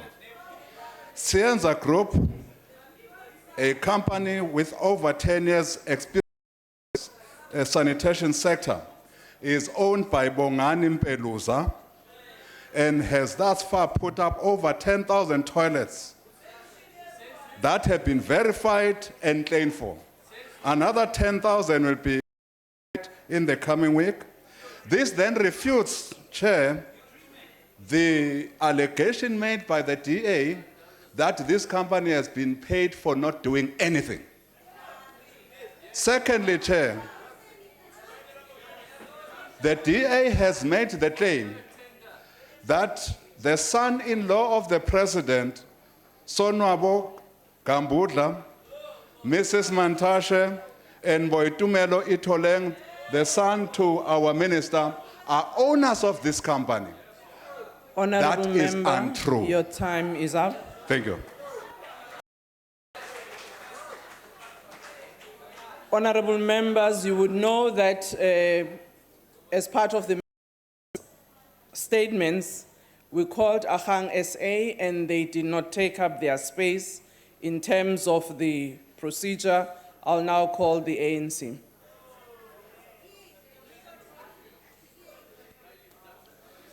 It is quite clear, Chair. Honourable members. Order, honourable members. No, he's not. There were 14 statements that were given because one party did not take it. I am not sure whether seated where we are all sitting, we may know what Honorable Ntembu is going to read. Can we allow him to read the statement? In terms of the order, it is the parties. So I call the party decides who will speak. Honorable Ntembu. Thank you very much, House Chair. House Chair, the attack by the Democratic Alliance on the Sienza company is quite clearly Honorable motivated. Ntembu, can you give another statement? Yeah, thank you. On a point of order, Chairperson. Honorable member? It's on a point of order, Chairperson. Yes, what's the point? Chairperson, I'd just like to know if Honorable Jackson is the spokesperson for this Honorable company. member, that's a question, not a point of order. ANC, do you have another statement? If none, this concludes the member statement. I will now Chairperson, ask. Chair, the DA Sorry, is entitled. yes, Thank DA, you. it's your time. Do you have a statement? Kyalebuga. Honorable Kyalebuga. Enkosi Sihlalo. Last week in Lady Brand, a woman was gang raped by 5 men alleged to be members of the BNR gang. These criminals remains at large. A 79-year-old woman was also raped last week, and the perpetrators are still unknown. On Friday of March, a man was mugged and stabbed in Lady Brand. The muggers were arrested but immediately released because the knife that was in their possession did not have blood on it. The residents of Lady Brand in Manyatskeng are now living in fear. What is of great concern to the DA is that the SAPS appear unable to deal with this crime spike. Where are the investigators, and where are the swift arrests that these awful crimes demand? Gangsterism has the potential to destroy the social and the moral fabric of our youth. I urge the Minister of Police to act against gangsterism. The Minister cannot sit back and hope that the police are able to act when South Africa knows that they are unable. Please, people have the right to live in safety. Our Constitution guarantees this.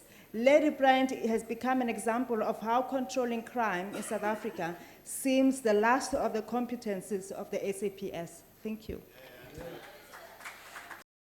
Ke ekupheleni kwalolu hlelo lokubeka izincomo ngamalunga. Ngizocela uma kukhona ongqongqoshe noma osekela ngqongqoshe abafisa ukuphendula.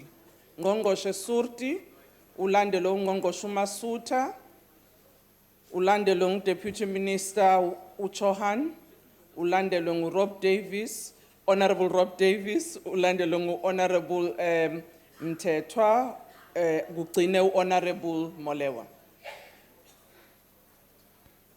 Thank you very much, Honorable Chairperson. I wish to respond to 3 statements, the one being respect of basic education and the other 2 being respect of higher education and training in the absence of the Honorable Minister and Deputy Minister. I wish to thank the Honorable Member Nyambe for drawing our attention to the importance of school governing body elections. These elections take place every 3 years and in fact are bigger than the national, provincial and local government elections combined. 250,000 representatives for schools are elected at these governing bodies.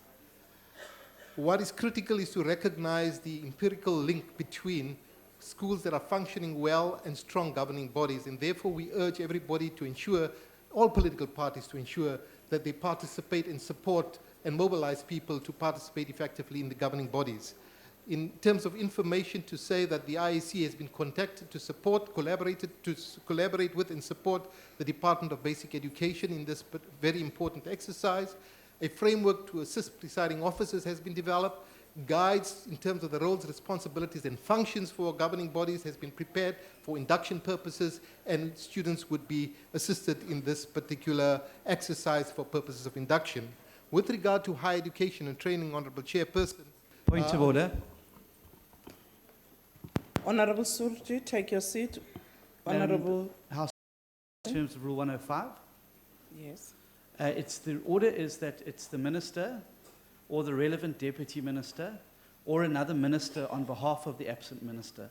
Mr. Surti is not A, a member of the cabinet, B, the deputy minister of higher education, and therefore he's not allowed to respond to questions that have been put in terms of higher education.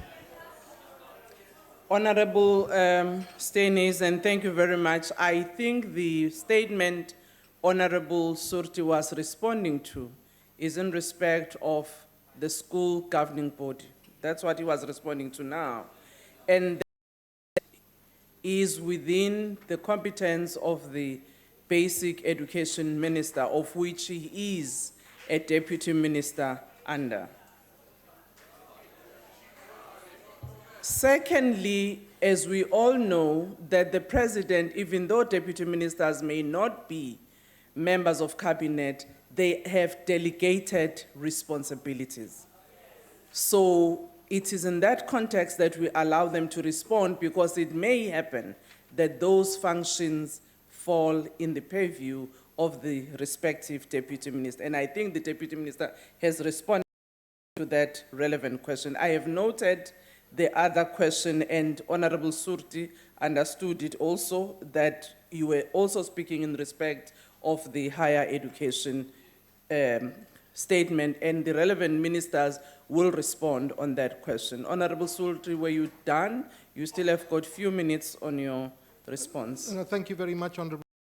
I was going to respond to the higher education and training, but if my colleagues would be able to do so, it was really a very positive response rather than a negative response. But if the honourable member feels that that response is not worthy of a response from somebody who has some knowledge of education, then we will not respond and allow our colleagues to do so on their behalf. Thank I was you. really going to congratulate the SRC Honorable for doing that. Surti, your time is up. Ngitocela Mhlonipheki Masuta. Chairperson, thank you for the opportunity, and I'd like to thank the honourable member for raising shall I call it, a sticking point in our fight against crime, and that is targeting gangsterism in particular. To say that government has for some time put in place a interdepartmental task team to focus specifically on this scourge. From our side, we realize that gangsterism is a verb that permeates not only our communities, but find resonance even amongst our inmates in our correctional facilities, for example, and therefore it becomes necessary, if we're to overcome it, to actually sniff it out wherever it is embedded in our system or in our society. This government is determined to fight crime to the bitter end. And to this extent, we are cooperating as the cluster to ensure that we exchange information, we compare notes to make sure that we close the loopholes through which some of these challenges find a way through or slip through, so as to ensure that government's fight against crime and corruption, as identified in the National Development Plan as a priority, finds full expression. I thank you. Honorable Chauhan. Thank you, Chairperson. Of necessity, the processes, bureaucratic processes at Home Affairs are fairly complex and require constant management. With the advent of the Smart ID card, our officers have experienced fairly large crowds, leaving precious little time for vital management and the actual process flow issues. Accordingly, with these new office hours, we have now introduced daily touch base periods from 7:30 in the morning to 8, allowing our managers to essentially rally the troops, and including a specific space for an hour of administrative and managerial meetings on the last Wednesday of every month. Essentially, what this does with the system is that it allows us to have at least 50% of our staff available on a Saturday to deal with the public. Saturdays being naturally quite popular with members of the public. So essentially what this means is that from Monday to Friday, our offices will be open between 8 and 4 o'clock. On a Saturday from 8:30 to 12:30, and on the last Wednesday of every month from 9 o'clock to 4 o'clock. Thank you very much. Siyabonga, ngitawucela nyalo lilunga lelihloniphekile ungqongqoshe umthetho. Thank you, House Chair. Firstly, we want to state the fact that, as the Honorable Member Bongo has alluded, just to emphasize the point that as a nation, we are on track in building a united, non-racial, non-sexist, prosperous society. And we are conscious of the fact that the success in building a prosperous South Africa depend on changing the material conditions of all South Africans. And this is what the ANC government has been seized with for the past 20 years. We also acknowledge the fact that the road to social progress is always under construction. And anybody who has a different view from that is really anti-electic in approach. Thank you. Thank you, Honorable Minister. Honorable Minister Davis. Thank you very much, House Chair. I want to respond to the question posed by the statement by the member of the Democratic Alliance that was directed particularly at me.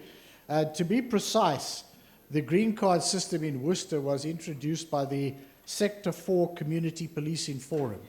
The error that was made by SAPS locally was that they went along with this and they allowed their logo to be used. And my information is that that was withdrawn when the ANC Portfolio Committee intervened, and everything else from the DA was to deal with the embarrassment. Let me then say that the point I was making... Order, honorable members. Order, Honorable Ollis, take your seat. Honorable Davis, can you take your seat while I take a point of order? Honorable Thank you, member. House Chair. I think the honourable member knows full well there's no such thing as an ANC Portfolio Committee. It is the Police Portfolio Committee, and we ask the questions, the two Democratic Alliance members and our chairperson, equally, of the National Police Commissioner, who admitted that her members were responsible. Please don't swing this. Thank you, honourable member. Honorable Davis. The point I was making is that there is a pattern in the affluent suburbs of this particular province of exclusion, and I gave another example from Newlands, where the local residents association, with the support of the councillors, is moving to exclude car guards and replace them by parking meters. So when you point a finger at wards which are run by the ANC, remember there are three fingers pointing back at the cesspit of racism in the wards that are your solid base. And I think that what the DA needs is not a green card, but a red card. Thank you. Honorable members, it is important that even if we may be interjecting, we must be able to do so in such a way that we don't drown one another, so that we can hear what each one of us is saying. Honorable Molewa.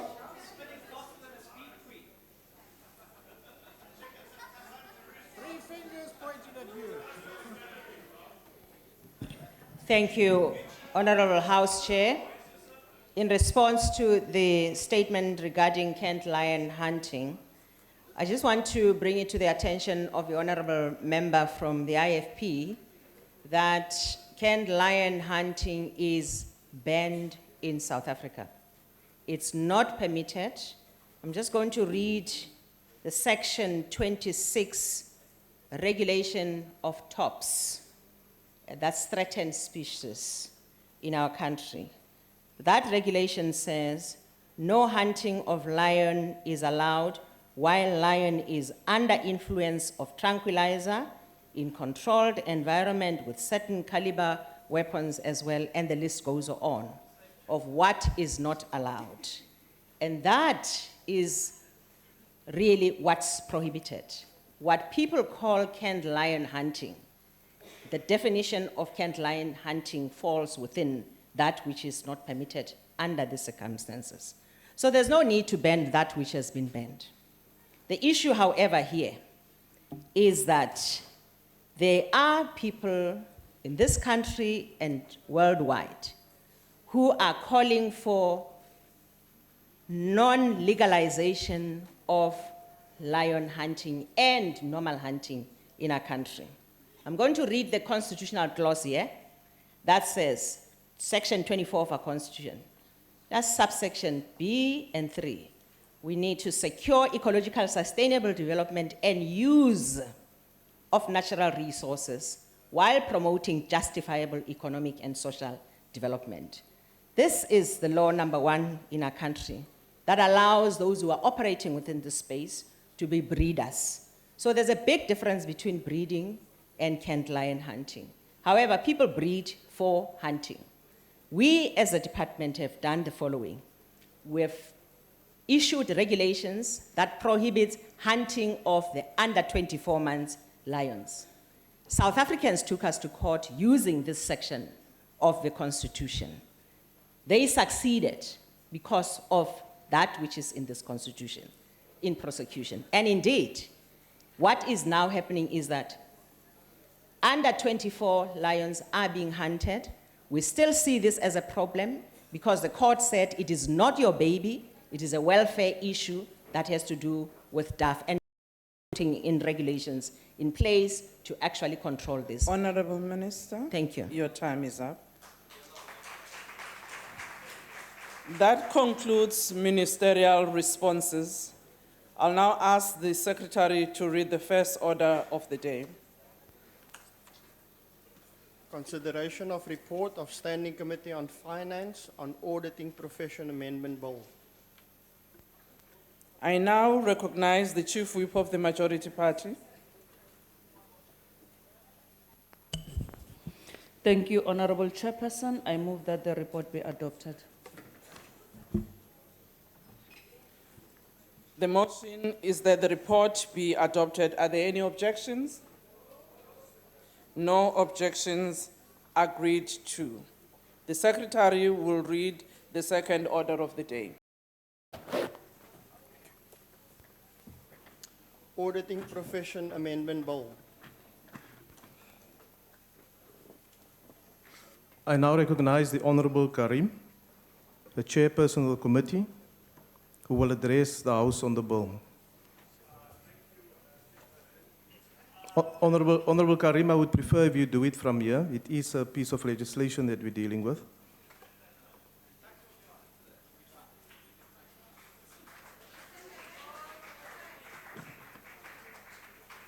Thank you.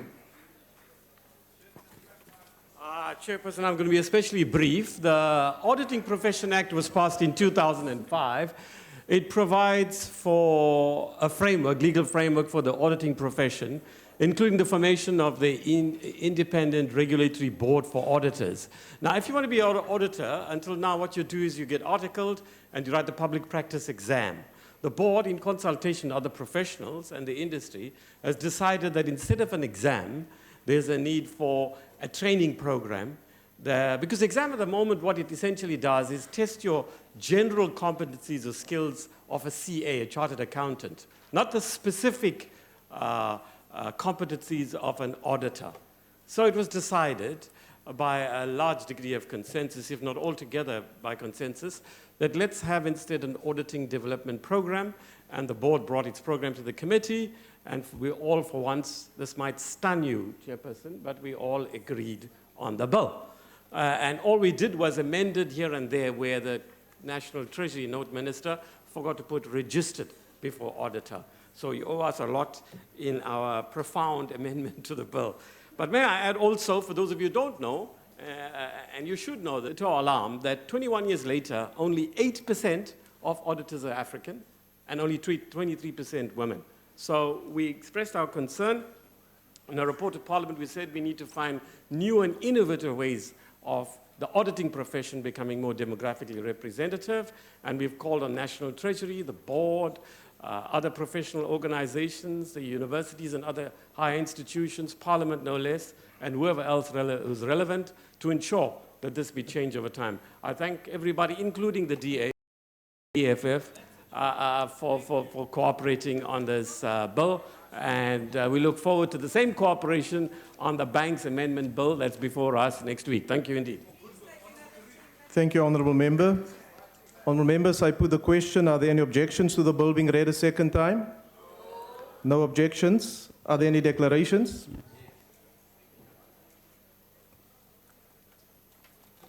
Thank you, Chairperson, and indeed we agree with the not so profound amendments, but with the amendments to the bill.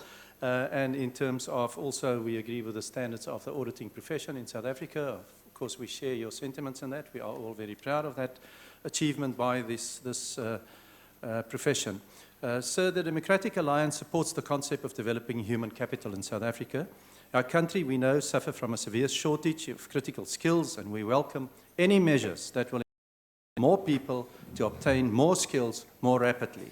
The DA shares the concern that there are not enough registered African auditors in South Africa, as the Chairperson has indicated, and the Finance Portfolio Committee noted the extremely low representation of previously disadvantaged groups in the auditing profession, and the Chairperson is correct in saying that only 8% of auditors in South Africa are African. We support the notion that new and innovative ways should be explored to increase the representativity of auditors in both racial and also in gender terms.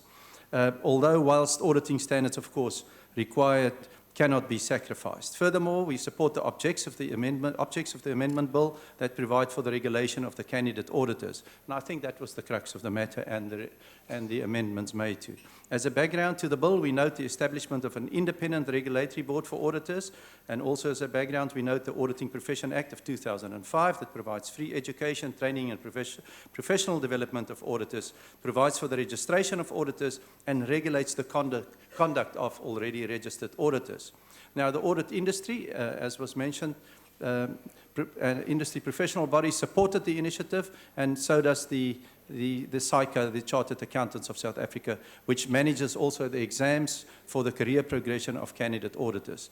While we recognize the very urgent need for transformation within the auditing profession, the auditing standards required cannot be sacrificed for the sake of fast-tracking, and on this note, the bill introduces a category of candidate auditors who will work alongside a registered auditor. I think that's a very practical recommendation, and we, in fact, support the amendments to the bill. I thank you. Are there any further declarations? The ANC?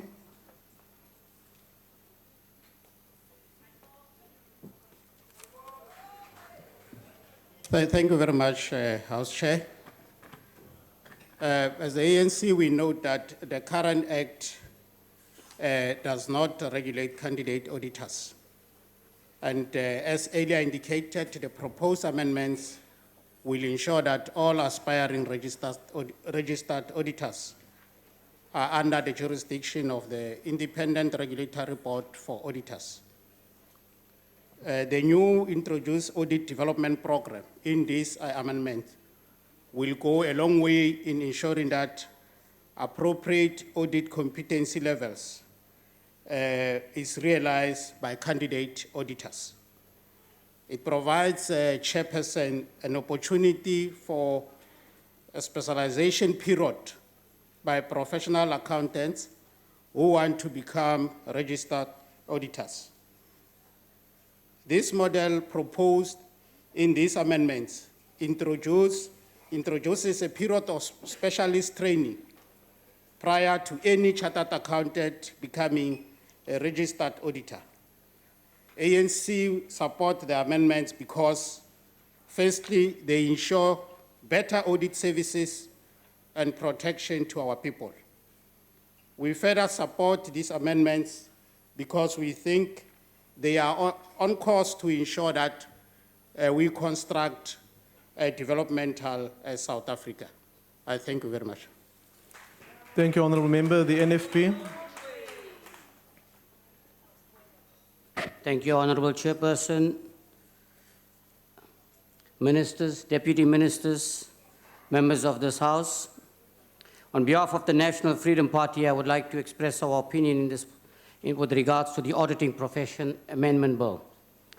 The National Freedom Party welcomes the Auditing Profession Amendment Bill. The auditing profession is of vital importance in our country, in particular for the purposes of accountability and transparency, both within government and in the private sector. It is encouraging to find that the bill seeks to introduce professional control over candidate auditors under an independent professional regulatory body such as the Independent Regulatory Board of Auditors. And more so since the candidate auditors will now be regulated by the same standard of professional conduct as qualified and registered auditors. The bill will ensure that candidate auditors receive specialist training prior to becoming a registered auditor, and this augurs well for the auditing profession.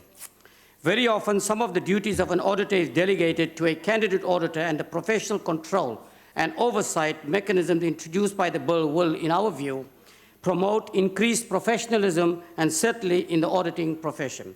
We submit, Honourable Chairperson, that the aims of the bill will bring the auditing profession in line with the regulatory provisions of other professional bodies, such as, for example, the legal profession.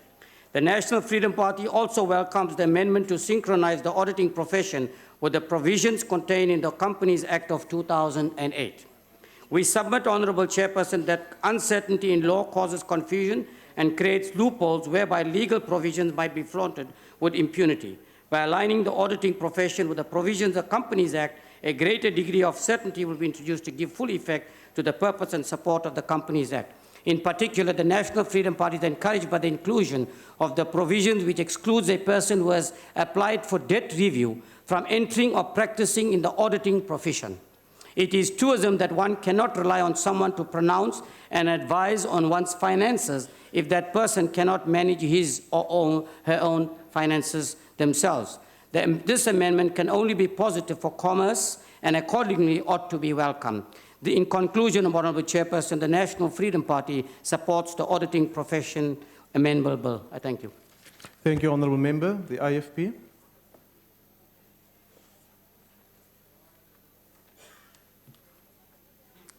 Thank you very much. Despite South Africa having recently been ranked the first in the world for implementation and monitoring of auditing standards, our global competitiveness remains in steady decline. It is therefore imperative that our professional regulatory bodies, such as the Independent Regulatory Board for Auditors, not only deliver world-class training, regulation, and policy directive for prospective auditors, but also for the profession as a whole. South Africa, like many other countries, is the scourge of corruption continuously assailing our public service sector. One could also easily say that the white-collar fraud and corruption are endemic and frequently affect our public and private sector. The public sector must, however, and because of its use of taxpayers' monies, bear our greatest scrutiny and responsibility. It is also this sector that is dismally failing the people of South Africa. Fruitless and wasteful expenditure, fraud and corruption must be rooted out at its source, and this is where our auditing profession bears grave responsibility. Young auditing professionals must be trained in real needs, auditing in order to be able to competently and effectively deal with the myriad challenges they will face so that they are relevant in practice. Standardization and regulated forms of candidate auditor training is urgently required, and this is what this bill is actually speaking to. Auditors need to be regulated. We also need to ensure that everything is done in such a way that we keep to the growing need, ensuring that, especially among the black people or among black candidates, we do have candidates that need to actually be trained. The specialized training that candidate auditors will now undergo will also provide them with the tools and experience necessary to have successful careers in the profession, and it is for this reason and those that have been stated in my report that the IFP supports this bill. Thank you. Thank you, Honourable Member. Are there any further declarations? Since there are no further declarations and there weren't any objections, the Secretary will read the bill a second time. Auditing Profession Amendment Bill. The bill will be sent to the National Council of Provinces for concurrence. The Secretary will read the third order of the day.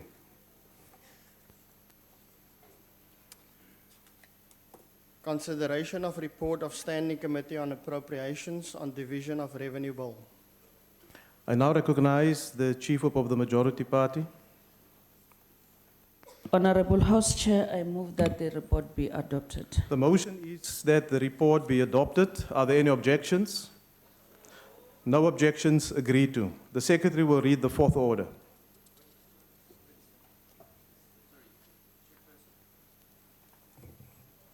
Why are you rising, Honourable Member? Sorry. The Secretary will read the fourth order. Order, Honourable Members. Order. Division of Revenue Bill. I now call upon the Honourable Mashatile, who will be the first speaker in this debate.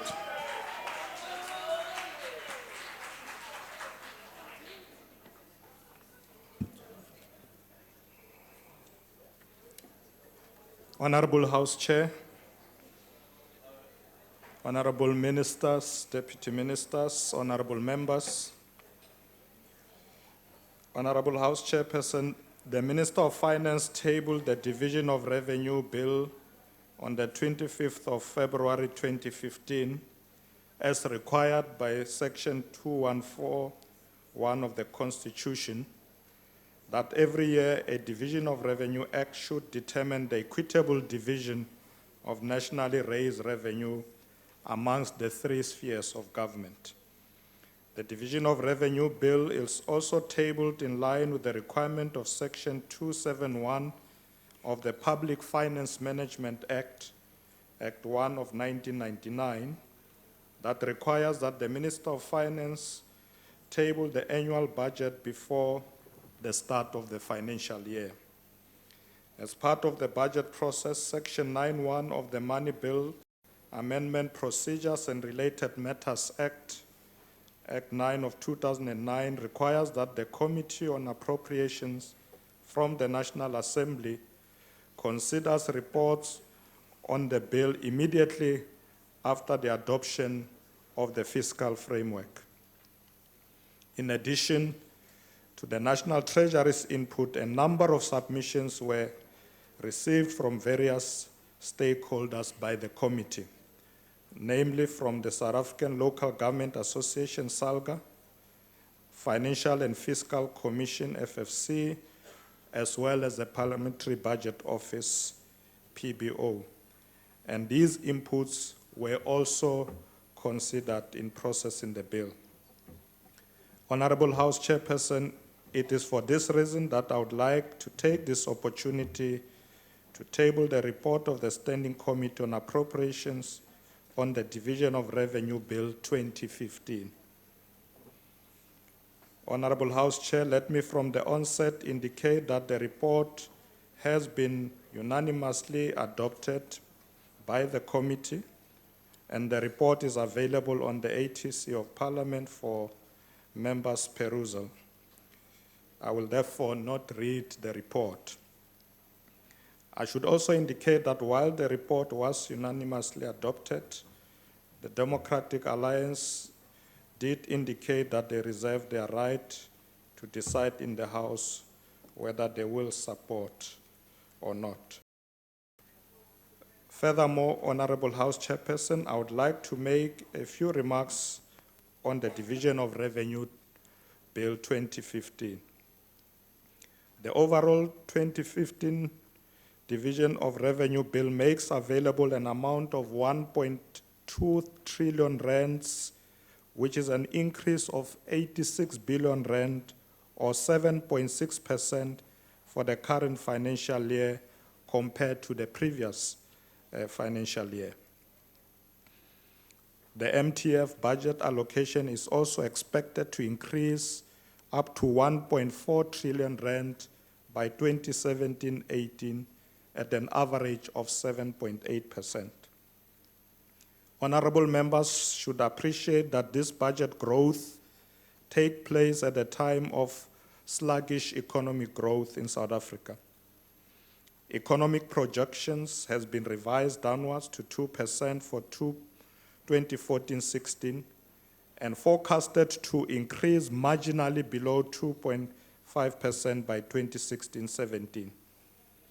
Despite these challenges, government has ensured that adequate resources are allocated over the MTF and that service delivery will not be compromised. Honorable members, the allocations in the Division of Revenue Bill 2015 are in line with the 9 national strategic priorities outlined by the President in the State of the Nation address in February of this year, namely, resolving energy challenge, revitalizing agriculture and agro-processing, adding more value to mineral wealth, enhancing industrial action plan, reducing work conflict, unlocking the small business potential, boosting infrastructure investment, and support the implementation of the NDP.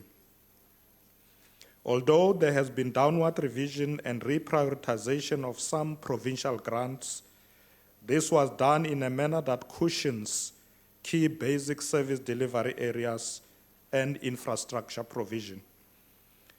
As a result, these changes affect in the main non-core service delivery areas. Honorable House Chairperson, we note the increase in funding of indirect conditional grants to allow the national government to spend on behalf of other spheres to ensure that service delivery is not compromised. However, we still need to enhance and intensify the impact of capacity building and skills transfer programs to ensure that all spheres of government have adequate capacity of their own. We acknowledge the utilization of incentive grants to improve planning and spending performance, but it will be important to ensure that adequate support is also provided to provinces that did not qualify for incentive grants on education and health last year to ensure better planning across the country. We have noted that the lifespan of some important conditional grants is coming to an end in 2015-16, namely the Bucket Eradication Program grant and Rural Household Infrastructure grant. Most importantly, we should always ensure that most objectives of such grants are met before the grant is terminated. We support the additional clause to the Division of Revenue Bill, which emphasizes performance monitoring of grants as well as the substantial requirements that need to be met by transferring officer on withdrawal or stopping of conditional grants. And most importantly, the withdrawal or stopping of conditional grants should not be an impediment to service delivery. Honorable House Chairperson, the fiscal rebalancing, which includes cost containment measures and intensified effort to improve efficiency in the expenditure of our budget, is welcomed.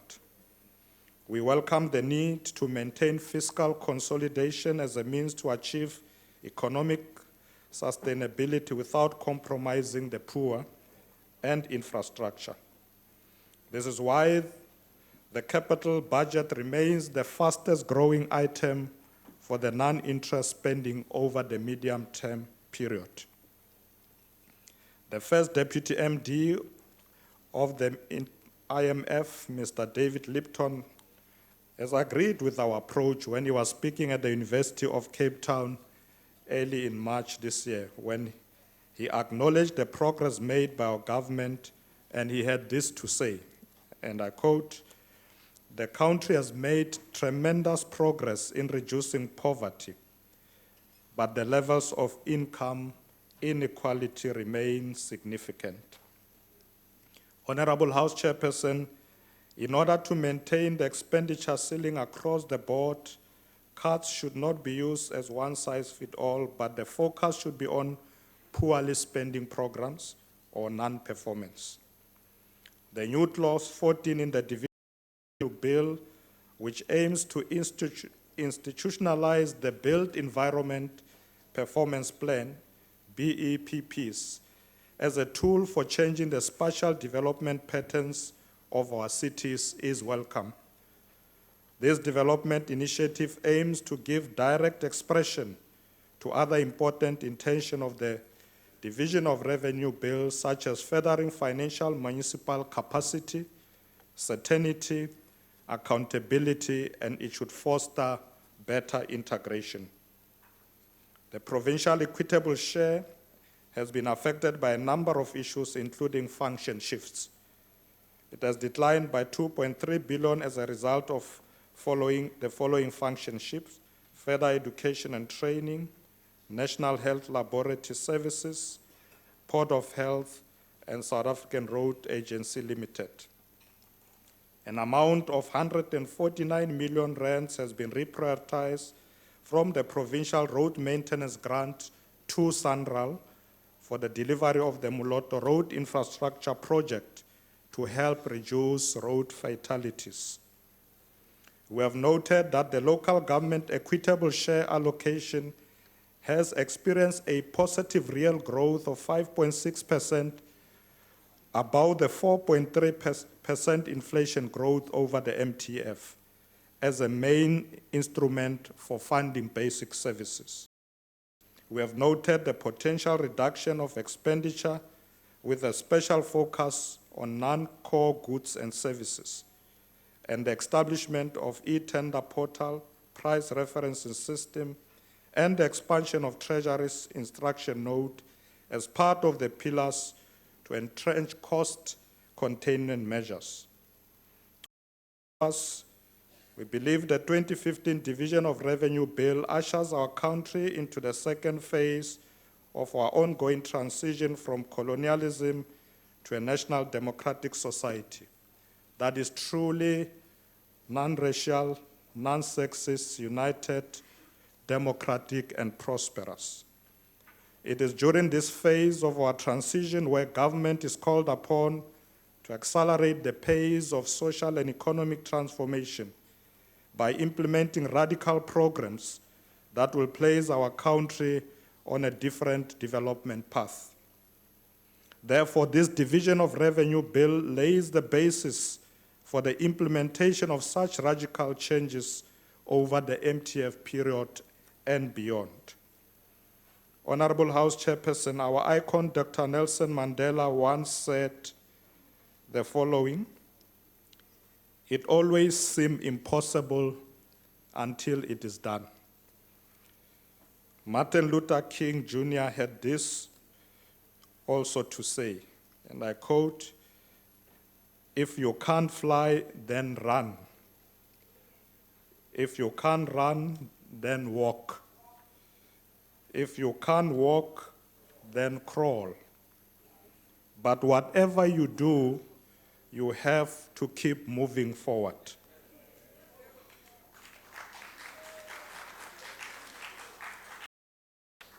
I believe, Honorable House Chair, that this Division of Revenue Bill 2015 is indeed moving South Africa forward. Honorable House Chairperson, I then move that the Division of Revenue Bill B5 2015 be supported by this House without amendments. I take this opportunity to thank all members of the committee for their hard work. I thank you, honorable members. Thank you, Honourable Member. The next speaker is the Honourable Fig.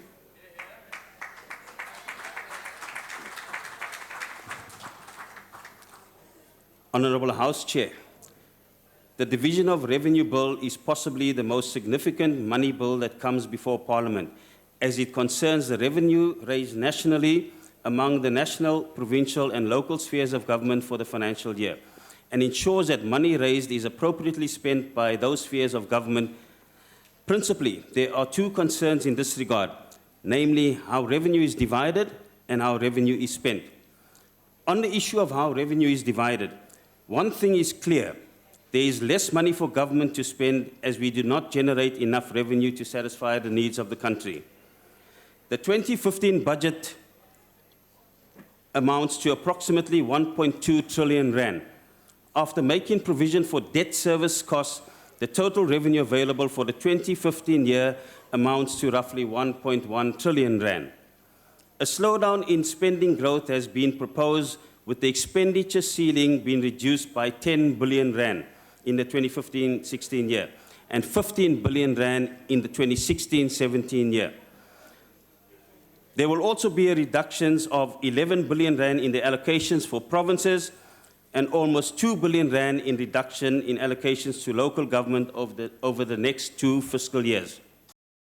The revenue allocations to the 3 spheres of government, particularly for provinces and local government, will grow at a slower rate than previous years. The impact this will have on service delivery cannot be overstated. President Zuma proudly boasts about government's Back to Basics local government revitalization program. However, with insufficient funds and maladministration at local government level, it seems the government is turning its back on basics, basic service delivery and basic infrastructure growth. Local government, municipalities and local government are at the coalface of service delivery and economic growth, as city-led infrastructure growth paves the way for job creation. Yet only 9% of the national revenue is allocated to local government. The Minister of Finance says that local government received a smaller share of the division of revenue because municipalities have significant revenue-raising powers, which include property rates and service charges. What the Minister is effectively saying is, for local government to function effectively, the funding will not come from national government, but from the pockets of the people. The reality is that South Africans are made to pay for an ailing economy that cannot grow at a healthy pace in order for the revenue to increase. The outlook for the economy is bleak. The forecast for economic growth is 2%. This is far below the 5.4% by the NDP in order to create 11 million jobs. The direct effect of low GDP growth is that output and domestic trade will shrink. A further adverse effect on adverse effect is on investor and consumer confidence. It is useful to note that the economic growth has been revised down for the 5th consecutive year. Slow growth means that the economy does not raise the revenue to balance the budget. So in order to balance the budget, it has to be funded by increasing debt, which is currently at 1,584 billion rand. The net debt from 21.8% of GDP in 2009, when Zuma became president, to 40.8% in 2014-15. Debt servicing costs for the 2014 financial year are estimated to be 115 billion rand. Added to this, more than 1/3 of the country is without a job, as broad unemployment rate persists at 36%. The high unemployment rate results in lower than expected tax revenue. The finance minister has decided to place a further burden on taxpayer by increasing personal tax rate. The poor will also be negatively affected as fuel levies and electricity tariffs are to increase. The road accident fund levy will also increase, bringing the total fuel levy to 80.5 cents a litre. This is not taking into account any depreciation of the rand and an increase in the price of crude oil. This will further increase the price of fuel. There is no good story to tell here. On the issue of how it will be spent, whenever the words of money and government are used in the same sentence, the alarm bells start to sound. Whether it's tender corruption, government's wasteful spending, the bloated cabinet, the public sector wage bill, the nuclear deal with Russia, or Nkandla, the ANC's track record does not inspire confidence. According to the Corruption Perception Index in 2009, when Jacob Zuma became president, South Africa was rated 55. We are currently On a ranked point of order, Chair. 67. Honourable Member, can you just take your seat, please? What's the point of order, Honourable Member? Chairperson, the honourable member must address the President as Honourable President Zuma, not Jacob Zuma.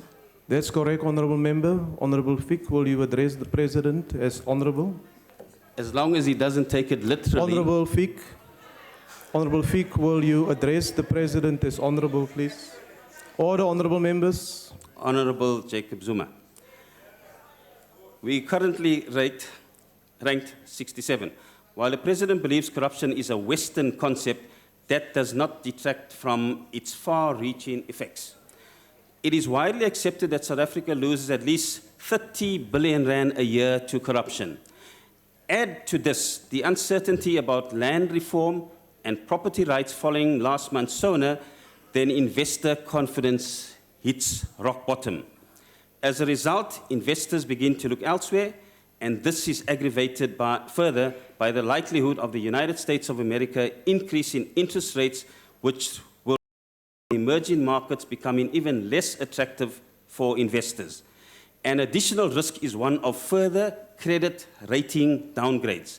Economists expect South Africa's sovereign credit rating to be downgraded to junk status if the country does not address its economic weaknesses. More money must be spent on infrastructure to reach the NDP's target of 10% of the national budget. Moreover, spending aimed at supporting and growing small businesses should be intensified, as small businesses are the chief creators of jobs. Honourable Member, your time has expired.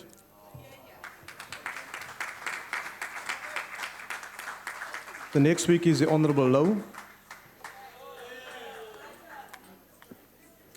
Thank you, Honourable Chairperson.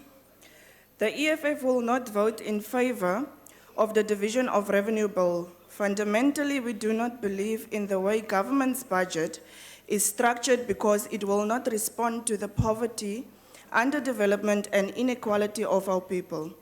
The very fact that the most important fears of government, which is local government, giving less than 10% of the budget, it's a problem on its own. This simply means that government is not interested in solving or bringing services to our people on the ground. The way local government is funded, Minister, is not the solution. The South African government still does not have adequate political and technical capacity to spend the money at its disposal. Just recently, we have seen a report of state departments using services of consultants to the value of over 30 billion rand. The government has no adequate plan to deal with mismanagement of funds by government departments and punishing the guilty parties. South Africa is facing an economic and social crisis unprecedented in the recent history as a result of bad policy choices by this very government. Coupled with the rampant corruption from the highest office in the land to multinational companies operating as they are in a mafia country, our revenue base cannot take the load of social pressure emanating from the desire of our people to see the fruits of freedom. The state is incapable of collecting revenue, especially from private sector. The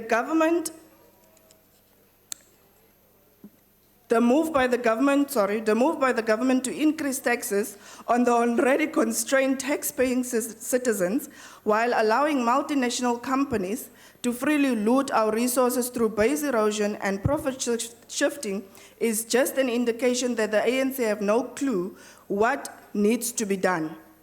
According to a 2014 report by the Alternative Information Development Center, Loanman, a company which the Deputy President has vested interest in, defrauded our country of funds to the value of 2.3 billion. What a shame. The government have no plan to deal with the scourge of base erosion and profit shifting, and this because senior politicians are directly benefiting from the stealing of the resources by multinational corporations, by the looks of the noise that they are making here. The problem of low revenue of the state can only be solved by introducing strict taxation mechanisms and harsh punishment for companies engaging in illicit financial flows. With proper local beneficiation of our own mineral resources, the country can raise enough revenue to make possible free quality education, free quality health services for all of our people. In the State of the Nation address, President Zuma highlighted 9 strategic priorities for 2015, but this can never be achieved within the NDP policy framework. The ANC have no clue how to deal and to lead and to take our country forward. Minister, ek is bly dat u vandag hier is. Minister, ek is bly dat u vandag hier is. Ons moet regtig harder werk om harder werk aan om skuldige werkers wat in hierdie departemente steel, letterlik steel van die armes, tronk toe te stuur. Dankie. Thank you, Honourable Member. The next speaker is the Honourable Nkomo. Thank you very much, Chairperson.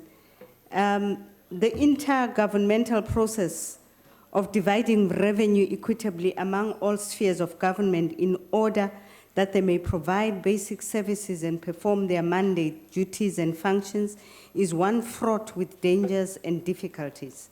In today's low economic growth period, rising budget deficit, burgeoning public services, high unemployment rates, and helter-skelter government spending, there is little margin for error on the side of National Treasury when allocating budgets.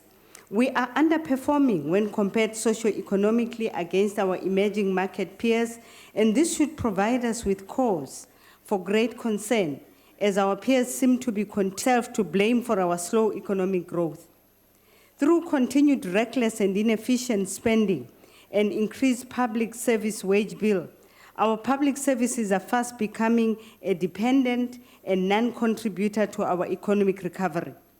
Treasury must be fair but ruthless in the allocation of funding, and any signs of recklessness or impropriety in spending must be immediately investigated and stemmed. Government spending on consultants, excessive travel and advertising must be curtailed, as stated by our Minister of Finance. In short, the burden of government must be reduced. Honourable Speaker, the division of revenue must also not only equitably distribute revenue, but must do so with the aim of reducing and resolving our many socio-economic issues, whilst also addressing the legacy of the pre-democratic dispensation of apartheid. Areas in which basic services of deficiency and below acceptable standards must receive our greatest priority and attention. The sooner we redress the imbalances in basic service provision, the faster our holistic socio-economic recovery will be. In conclusion, we call upon government to spend efficiently, as inefficient expenditure will only lower the economic multipliers and retard economic growth. Parastatal bailouts only compound this problem, and other avenues must be found in which these entities can be recapitalized without squeezing the already stretched taxpayers. Government must embark on the path of astute, sustainable, and efficient spending. Anything less, and we will see ourselves moving along a trajectory to greater economic instability from which it will be difficult to recover. I thank you. Thank you, Honourable Member. The next speaker is the Honourable Sheikh Imam. Thank you, Honourable Chairperson, Honourable Ministers, Deputy Ministers. Today we are here to debate and table before this House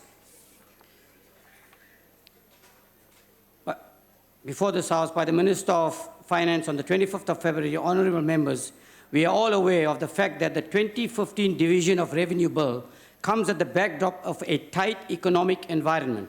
Honourable members, it is in this context we acknowledge and welcome the fiscal consolidation effort to try and steer our economy to the right path.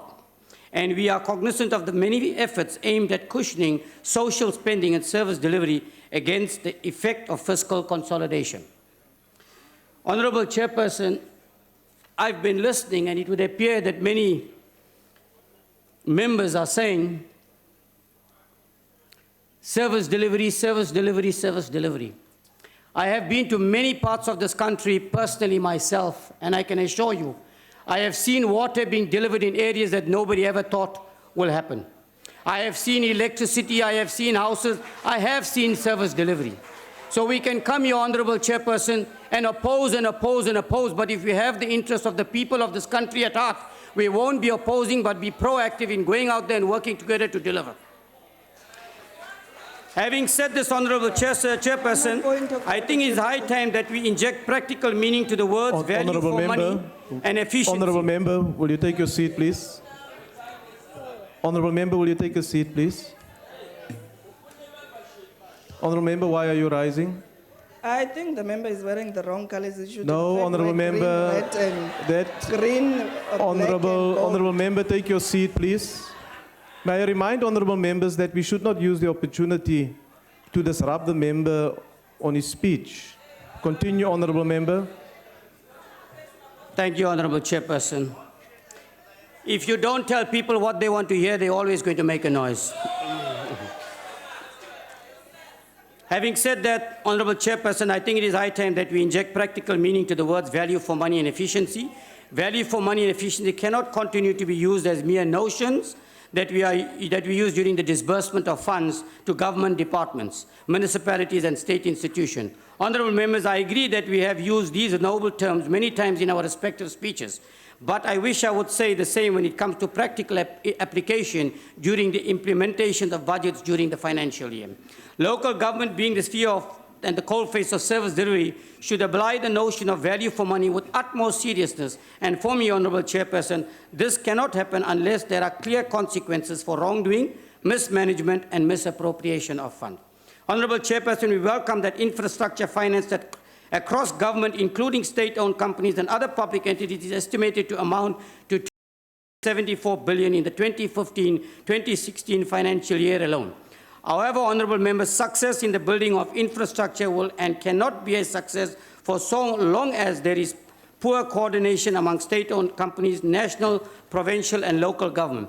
Delivery of infrastructure should find clear expression in the integrated development plans across all municipalities, and such coordination must be strictly enforced by the Presidential Infrastructure Coordinating Council.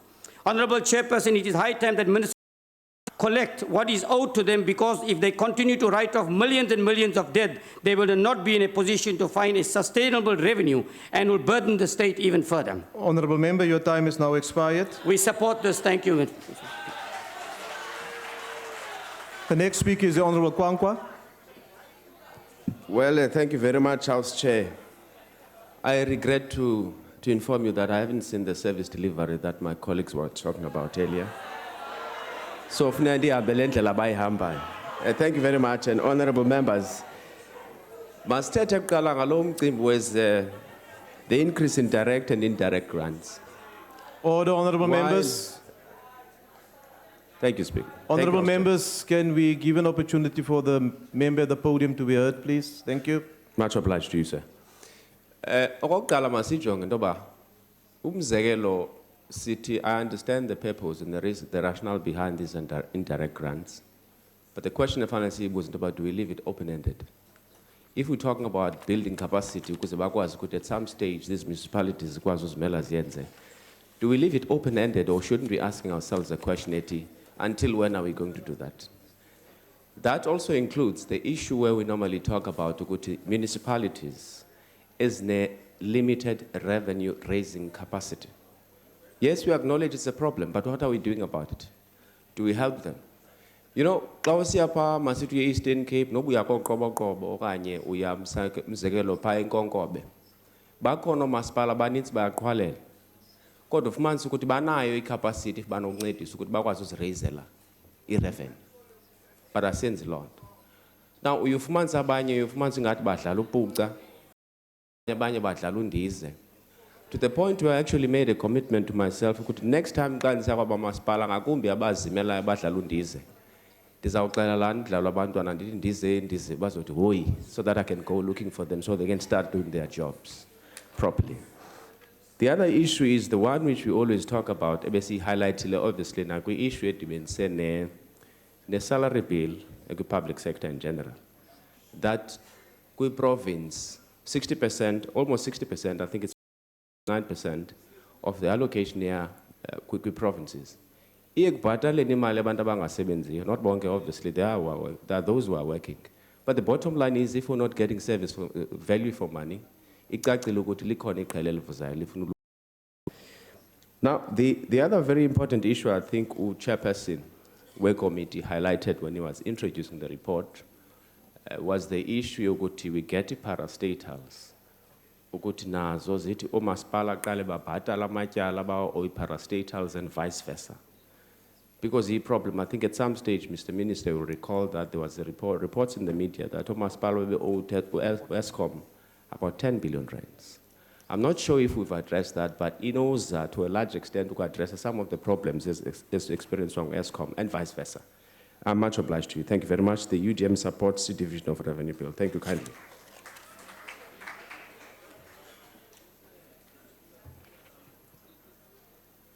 According to the speakers list, the next speaker should be the Honorable Lokota. Are you participating in this debate, Honorable Member?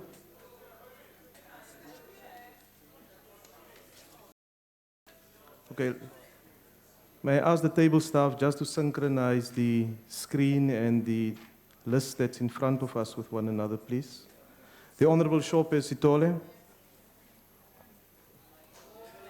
My apologies, Honorable Lokota.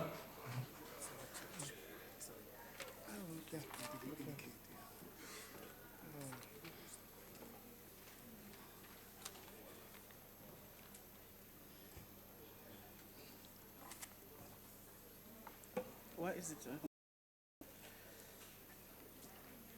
Honorable Chairperson, honorable members, Abshir Minjani,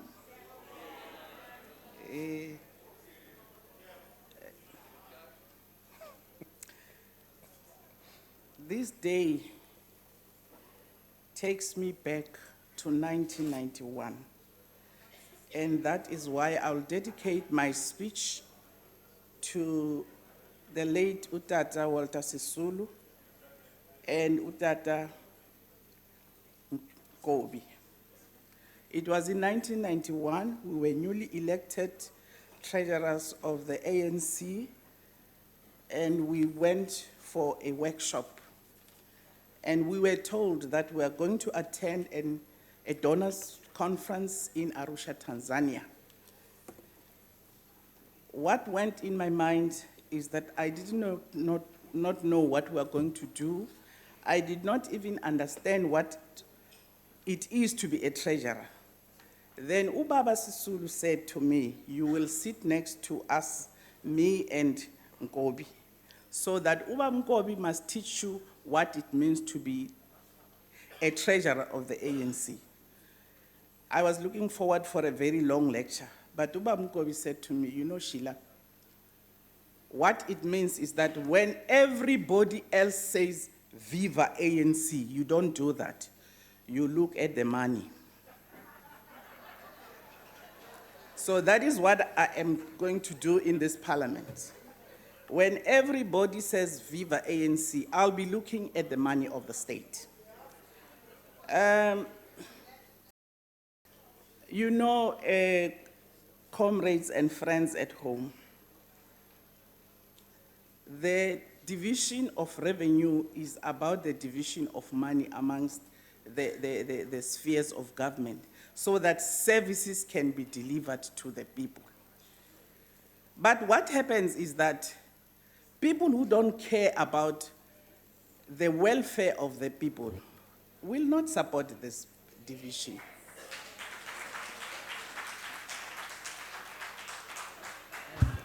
We are talking about,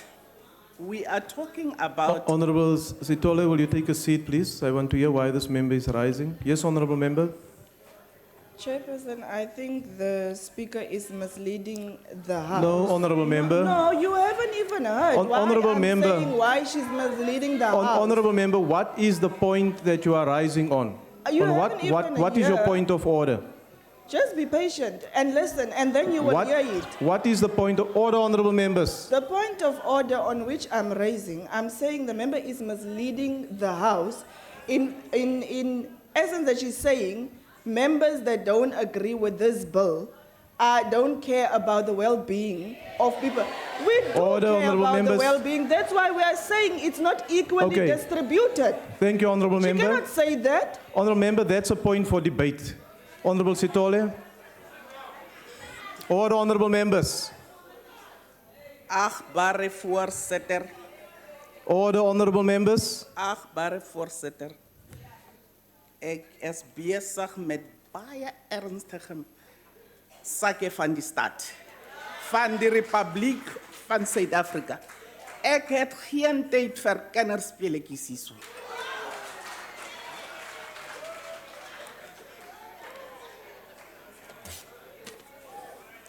The division of revenue is underpinned primarily by policy imperatives of the governing party and the constitutional obligation Yes, Honorable Member. to achieve an Honorable inclusive Sitole, will you take your seat, please? Chairperson, it was ruled a day before yesterday in this House that we won't bring ageism. The speaker there just quoted that she doesn't have time for children that are playing. We are not children. Honorable Members. Honorable Members, let us stick in recognizing each other as honorable members and desist from referring in other terms to one another. Although I did not hear the member directly referring in that way to anyone, continue, Honorable Sitole.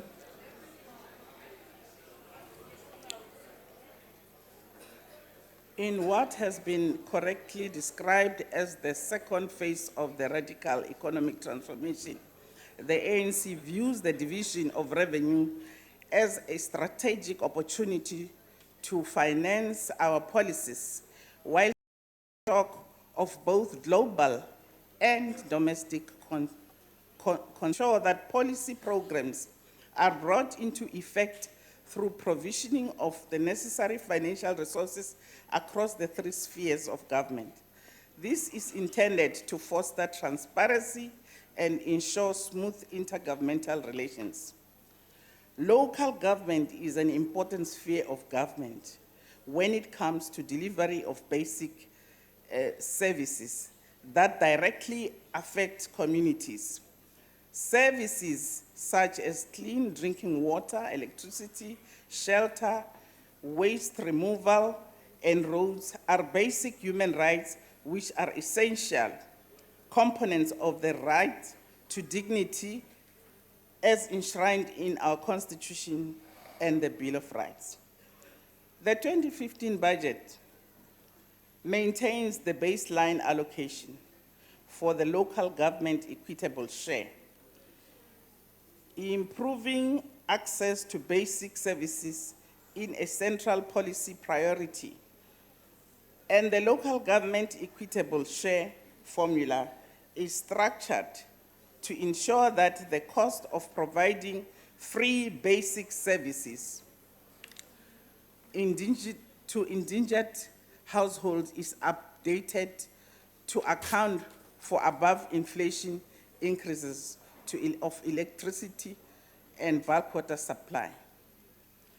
The allocation to basic services provided by municipalities have been prioritized despite the constraints of the budget framework. A new approach is proposed for cities to support growth and restructuring and strengthen infrastructure investment. Over the longer term, progress in municipalities requires local economic growth, property development and revenue capacity alongside national support. These are some of the key elements in the Back to Basics municipal development strategy. National allocations to municipalities continue to be equitably allocated and aligned to the Back to Basics strategy. We are pleased to note that the local government equitable share was protected from baseline reductions to ensure that service delivery to the poor is prioritized. Allocations for water, sanitation, and electricity in rural municipalities have been increased substantially. About 4.3 billion will be spent over the next 3 years to build capacity and strengthen systems for financial management and infrastructure delivery. The ANC recognizes that an urgent action must be taken to make local government deliver more efficiently on basic services, including water and sanitation, electricity, human settlement, and roads.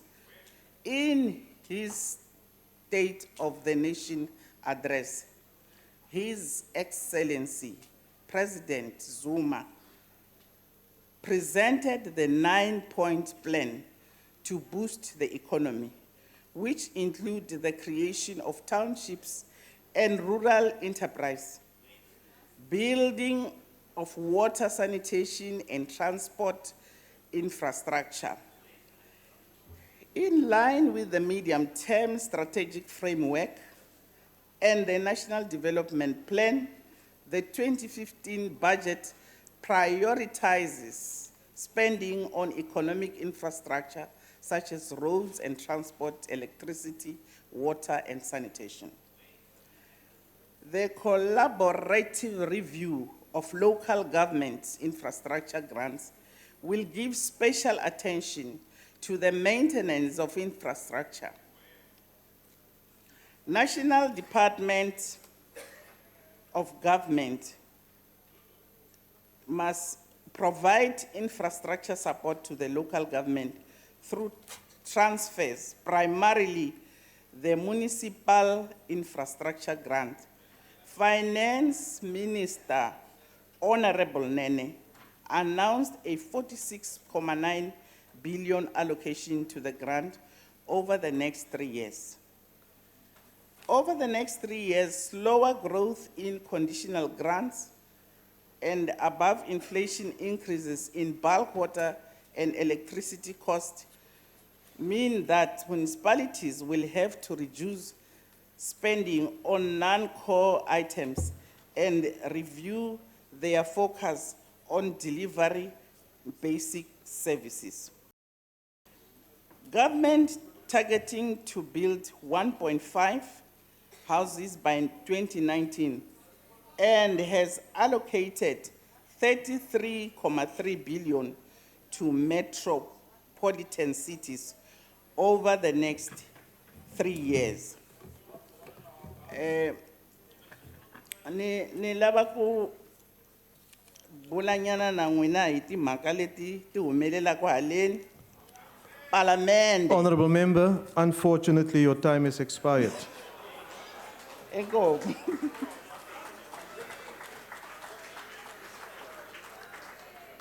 The next speaker is the Honourable Okota. The Congress of the People welcomes the reduction in expenditure ceilings by 25 billion rand this year.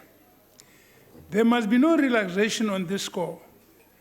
It is time to exert optimal fiscal discipline. And we are happy that 65 billion rand has been set aside as a contingency fund. While organized labor is agitating against this, the minister must hold firm. Half of South Africa has experienced a serious drought, and money needs to be available for unforeseen expenditure and emergencies.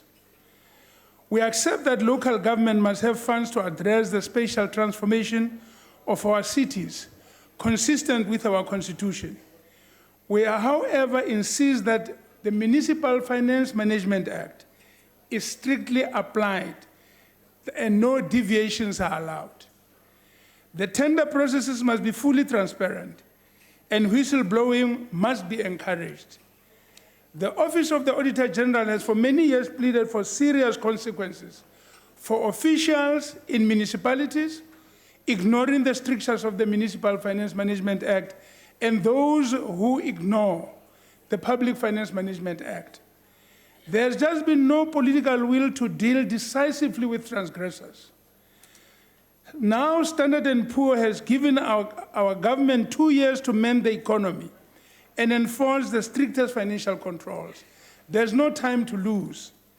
Otherwise, we will be where Greece and Venezuela are today. This is really the last warning and chance for our government.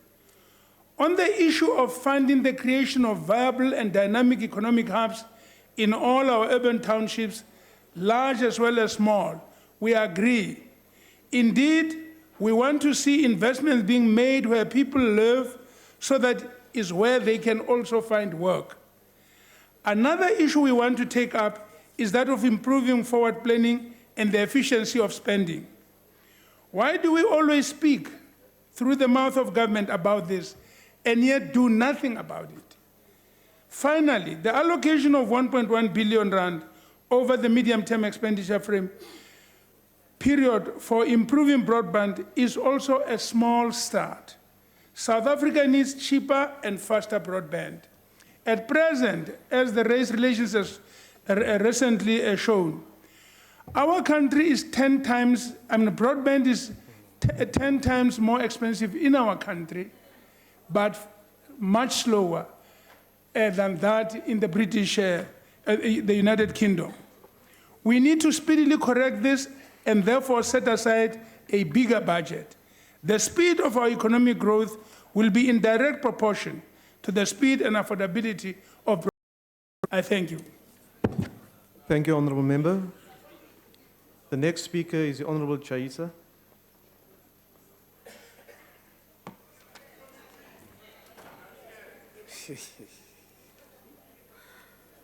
Thank you, Chairperson, honorable members. It is well known that financial resources available in our country are insufficient to satisfy all human needs and wants. This clearly states, therefore, that when distributing these resources, the state should focus on the main challenges of our country: unemployment, poverty, education, health systems, and the evils of the past. Corruption is always a problem, and this needs a special attention to deal with. While this problem persists, the budget allocation to different departments will never sufficiently serve the purpose, which is to better the lives of our people.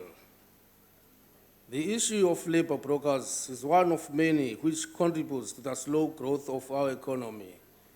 This system makes those rich to be richer, then those poor to be poorer. To address the challenge of unemployment, the people must be trained under the expanded public works program so that they are made to be employable, then to be encouraged to start their own businesses. However, verification of these numbers of the people reported to have jobs opportunities under this program should be made. The 9.1% that has been allocated to municipalities may not be enough, Honorable Chairperson. This is where service delivery is supposed to happen, more especially in the rural areas. However, we do appreciate the fact that the basic education received the lion's share in the budget, which is where the nation is supposed to invest. It cannot be correct, therefore, Chairperson, to build so many new schools while closing down other schools. Therefore, this should be a good balance. There should be a good balance between the building of new schools and rationalization. We believe that the already existing schools should be improved in terms of libraries, laboratories, and infrastructure. We hope that at least this time would consider these low salaries that are paid to teachers, because teaching profession now is the mother of all these professions. Therefore, it cannot be good that these people should be paid such low salaries. Coming to energy crisis. Energy crisis is one of the issues to be attended because it impacts badly on our businesses and the growth of our economy. Honourable Member, your time has expired. Thank you. The next speaker is the Honourable McLaughlin.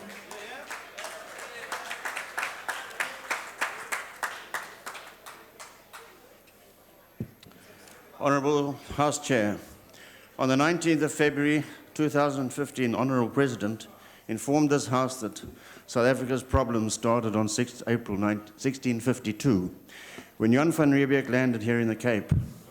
He was no doubt referring to the fact that Europeans and European culture had arrived on the shores of southern Africa. From an economist's point of view, Honourable President, I would entirely disagree with you. This country's economic woes started on 27 April 1994, when the ANC became the ruling party in South Africa. Why do I say that? Well, on that date, an American dollar cost... Order, Honourable Members. Continue, Honourable Member. Thank you, sir. On that date, an American dollar could be purchased for R3.15. When the Honourable President assumed office on 9 May 2009, one US dollar cost R8.64. While today a dollar will cost you R12.28. This is significant for a number of reasons. Firstly, the value of any country's currency could be described as the value of that country's shares, as if rands were shares and the market was the stock exchange. A company's share price is determined by factors such as the value of its assets, its past performance, and most importantly, the public's perception of how the company will perform in the future. The value of a country's currency is determined in much the same way. On this basis, it is clear that the offshore investors are losing confidence in South Africa as an investment destination. Our fundamentals are sound. We have better than average natural resources, availability of labour, and a sound banking system. This can only mean that it is the political climate that causes the perception of our future performance to be so low. A political climate set and maintained by the ANC. Secondly, it means that our currency has lost value in comparison with other currencies. The exchange rate of the British pound against the US dollar, for example, has not changed at all since 1994, while the Japanese yen has actually improved in value against the dollar in that period. If the rand had maintained its value, it would mean that a car currently costing 250,000 rand would only cost 64,103 rand. Would you not agree that the average South African would be overjoyed if his or her 20 rand note could still purchase the equivalent of 78 rand today? What good news that would be for our poor people if the few rands they do have actually had some value. Thirdly, this would mean that our current budget total of 1.222 trillion rands could be covered by 313 billion rands. Fourthly, the effect on savings is devastating. If we as a nation would save money, we could generate our own investment capital and reduce our dependence on foreign loans. This alone could reverse the poverty spiral. However, in order to encourage savings, one needs to provide an incentive. If I had invested 100 rand in 1994 at 5% interest, compounded annually, I would today have a total of 278 rand 60. Very nice. But if I factor in a devaluation of the currency over the period, my original 100 rand plus accrued interest would only be worth 71 rand 44. And this does not take into account bank charges or taxes. Certainly no incentive to save money. So what has all this got to do with the Division of Revenue Bill? Simply this. I find not a single rand of the 2015-16 budget being allocated to improving the perception of our country's future performance in the outside world. For all the negative sentiment expressed in this House against so-called white monopoly capital, it is, after all, that very same capital that we so desperately want invested in our country. When foreign capital flows into the country, the value of the rand goes up, because when the perception is good, the demand improves and drives up the price. Honourable Minister Nene, it is my belief that you should follow the example of your brother minister, the Honourable Praveen Gordhan, and get back to basics as far as South Africa's economy and the Division of Revenue are concerned. While I'm on the subject, Honourable House Chair, I take umbrage when Honourable Minister Gordhan refers to the rich tax evaders while indicating those seated in the opposition benches. As far as I know, there are no ministers seated on the left side of the House, and ministers earn considerably more than ordinary members of Parliament. I also know of no opposition members who own 246 million rand homes, or who have received gifts of 25 million rands worth of shares from mining companies. I could go on, but I think the point is made. Equally, when Honourable Tobias says that the DA has no interest in the poor but is only concerned with big business, I feel compelled to correct her. Of course the DA is interested in big business, because it is the big businesses that pay the big taxes that would enable a DA government to provide the needs of the poor, whilst creating opportunities for personal advancement of those same poor people, very possibly within those same bigger businesses, where such opportunities could easily be created, especially if our currency had a better purchasing power. Honourable Ndakani told the House on Tuesday evening that there is no harm in merging municipalities, no harm to the people. I do hope that he'll be on hand to explain this to the 66 councillors, at least 50 of whom are ANC councillors, in Sedibeng, who will be out of work if the Gauteng merger becomes a reality. And does he believe that all the councillors in Mangaung were unharmed when they all took a dive in salary on becoming a metro because they failed to take into account that the merged municipality qualified at a lower grade than it had previously? Honourable Minister Nene, the budget, as read together with the Division of Revenue Bill, reminds me of the woman who received a call from her bank manager, advising her that her account was overdrawn. She replied it by saying, "It can't possibly be overdrawn. After all, there are still checks in my checkbook." Minister Nene, I plead with you to be realistic in your budgetary projections. You do not want to reply to your grandchildren one day when they ask if you enjoyed your time in Parliament with the words, "Yes, thank you, but that's all I enjoyed." And on that note, your time has expired. The next speaker is the Honourable Kabaza.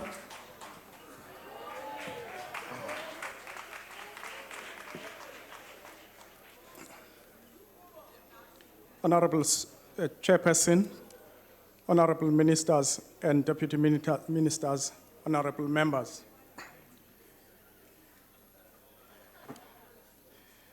The DA, as represented by Honourable Fig, says that, alleges that there's not going to be service delivery. Yet the Division of Revenue Bill points out clearly that the allocation to infrastructure and maintenance of infrastructure is aimed especially to deliver new services to our people and to maintain the infrastructure, the social infrastructure that is already in existence. The Division of Revenue, secondly, expresses quite clearly that social delivery, service delivery shall not be compromised. Quite the contrary of what Mr. Fick is saying. Well, the list is set about Honorable McLaughlin the better, because what he says about 1652 and 1994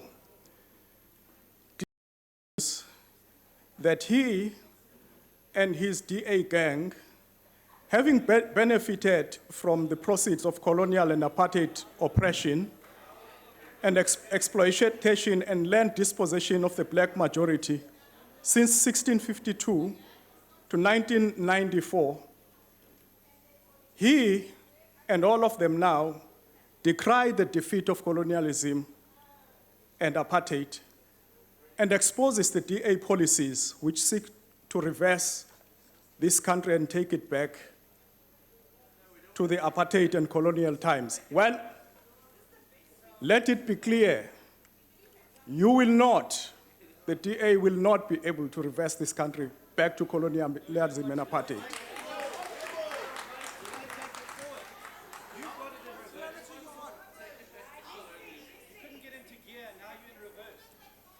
Our EFF colleagues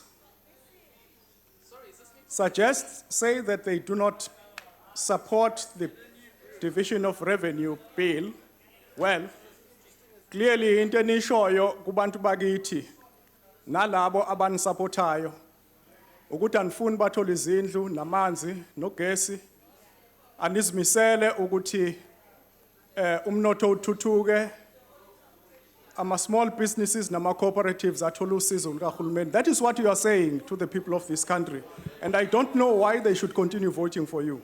On the point of order, Deputy Speaker. What are you raising on, Honourable Member? Take your seat, Honourable Member. Deputy Speaker, you see the reluctance of ruling on these things. No, Honourable Member. This man is misleading the House. No, that's a point of debate. You're not. He's misleading the House. It's not a point of order. Seat. Go ahead, Honourable Member. Honorable Kwankwa, we appreciate your Order, support Chair. of the Division of Yes, Revenue. Honourable Member. What are you raising on? Honorable Kwabaza must not stand in a podium and start speaking on behalf of EFF. No, Honourable He must Member. continue with his speech. You are out of order. That's a frivolous point of order, actually. Honourable, proceed. Honorable Kwankwa, we appreciate your support and all of those members who are the Division of Revenue Bill. I do want to draw your attention, though, because you mentioned a number of areas in the Eastern Cape which have not received service delivery. I do want to draw your attention to 7 billion rand, for instance, for emerging farmers, 80 billion rand targeted for water and sanitation, and other local roads projects, 105 billion rand allocated to housing and associated infrastructure projects. We will do well together with yourselves to watch whether these areas that we have mentioned are not going to benefit from these allocations. These are just a few examples. Honorable Chairperson, the Standing Committee on Appropriation presents the 2015-16 Division of Revenue Bill in conditions of weak global and domestic economic outlook.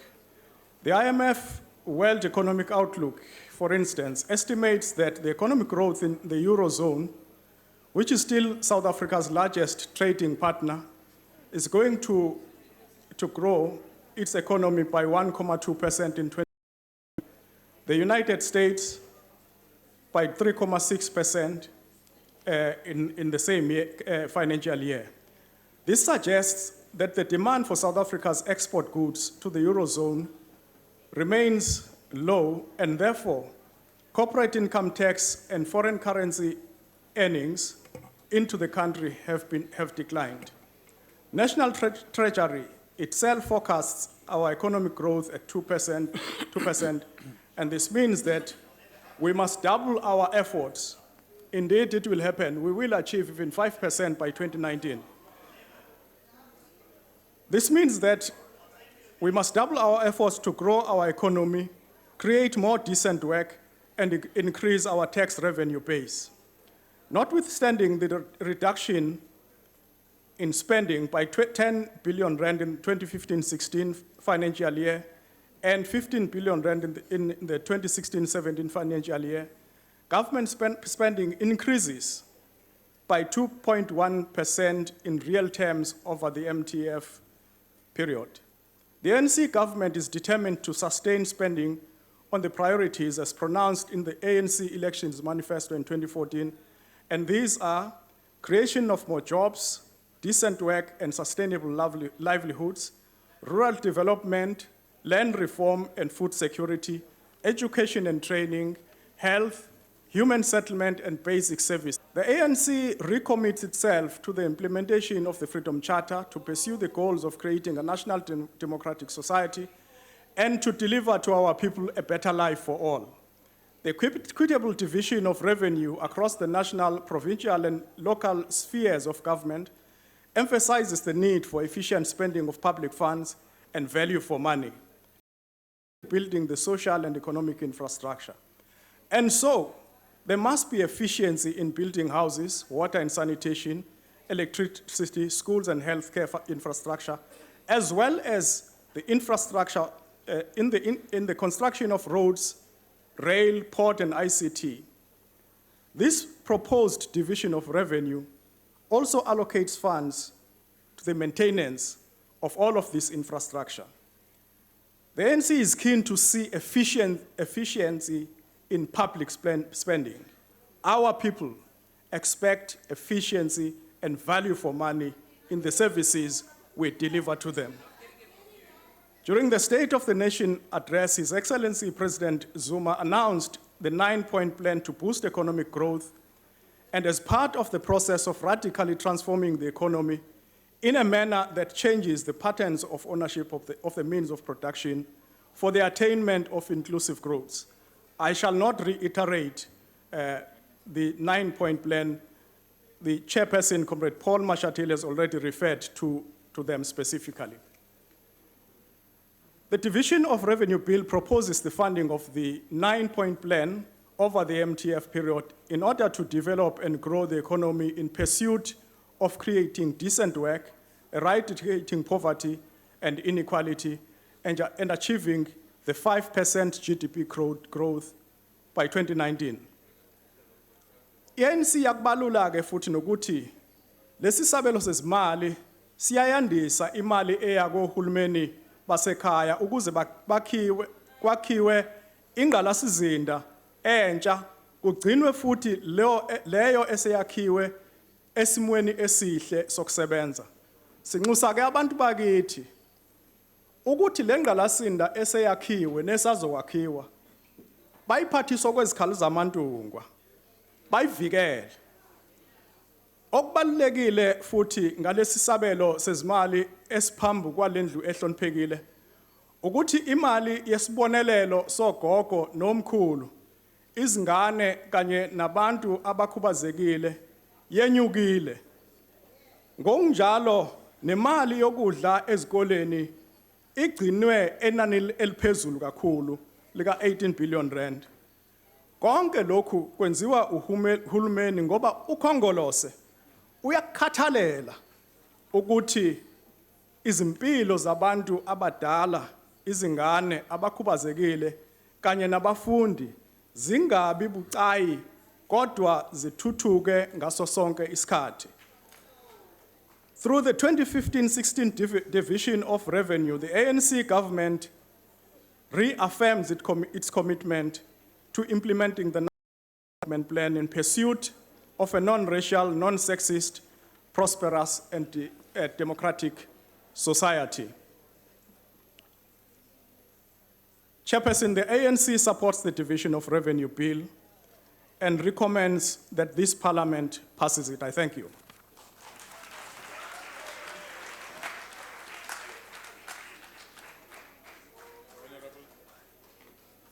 Honorable the Deputy Minister. Jonas.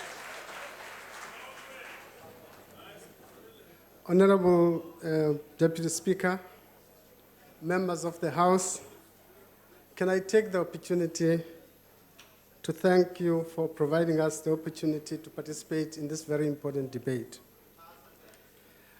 We've taken note of the comments made by the committees, the Standing Committee on Appropriation, as well as the Select Committee on Appropriations.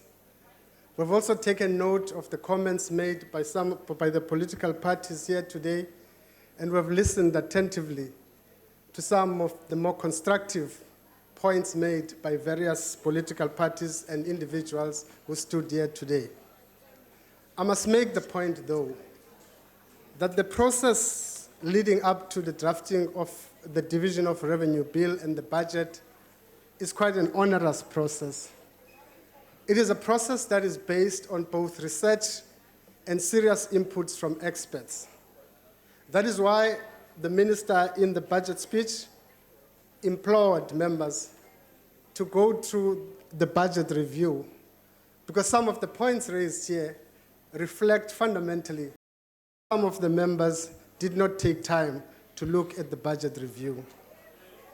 But there's something more disturbing about the discussion today. One of it is the fact that some of the comments made raises questions about the intentions the beliefs of some of the political parties in this House. I point, though, as an example, Honorable McLachlan stands here and say that the problems in South Africa started when Madiba became a president. Now, any seriously thinking South African would agree with me when I say that that view is fundamentally and fatally flawed, if not backward. Of course, the other implication of what he says, it has, is that when black people in this country were liberated, problems started. So I'm just saying that this is fundamentally a problem about some of those inputs. Can I talk very briefly on the budget and the division of revenue? I want to argue, to start off by saying that the division of revenue bill and the budget is based on is informed by four overarching objectives and priorities of government. The first priority is the priority of regaining the fiscal space, narrowing the budget deficit and stabilizing debt through stricter management of fiscus and tighter expenditure ceilings, as well as increasing revenue tax measures. The second priority is that of sustaining social gains of democracy and making sure that the tough economic times we find ourselves in do not arrest progress we've made over the last couple of years. It also ensures that we continue with our program to improve the lives of the poor, as well as ensuring that the poorest and the most vulnerable in society are protected. Thirdly, it also ensures that we grow and transform the economy in partnership with the private sector, as well as key sectors of society. Key to this will be unlocking new sources of growth and dealing with major supply-side constraints, such as electricity. It will also require us to more deliberately tackle inequality. And this is a point because all research shows that we have been able to dent poverty over the last 20 years. However, research shows that there are still huge challenges when it comes to inequality. The fourth overarching objective or priority is of the division of revenue is to reinforce government's efforts to transform the public sector towards a more capable state. Honorable Deputy Speaker, allow me to talk briefly on all of these points. The first, about regaining the fiscal space.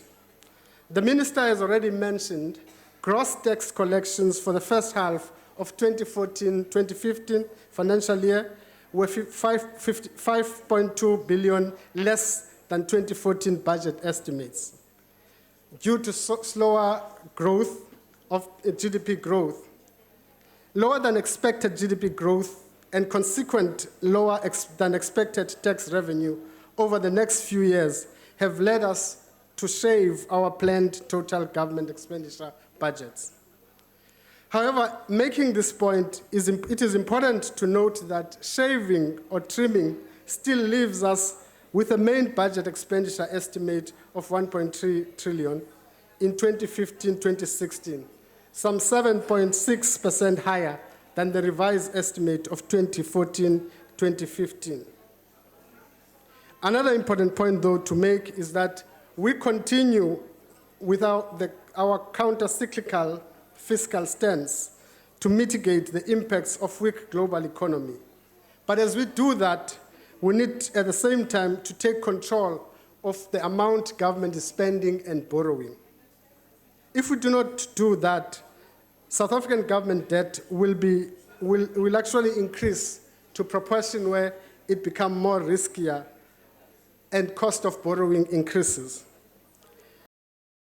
Compromise our investment-led growth strategy, and in particular, our substantial infrastructure investment pipeline. If you look at our budget review, you will notice that debt service cost will take 12% of our revenue. We believe that this has to be managed moving forward and stabilized.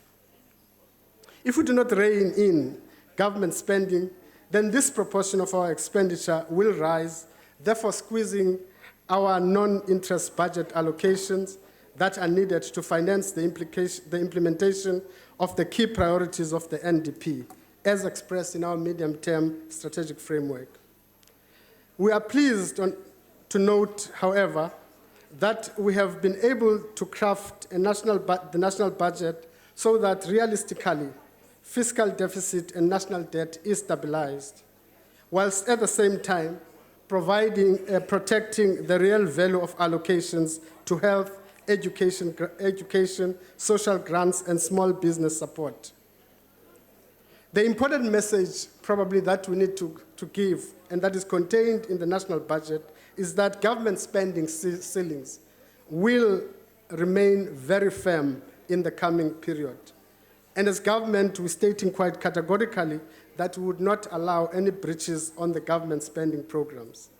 We believe that if we do, that will amount to being reckless, and that will compromise the path that we've chosen. As government, Honourable Speaker, we always try to be realistic. We realize that in globalized and competitive world, growing the productive economy is not only difficult, but also complex. It also takes time.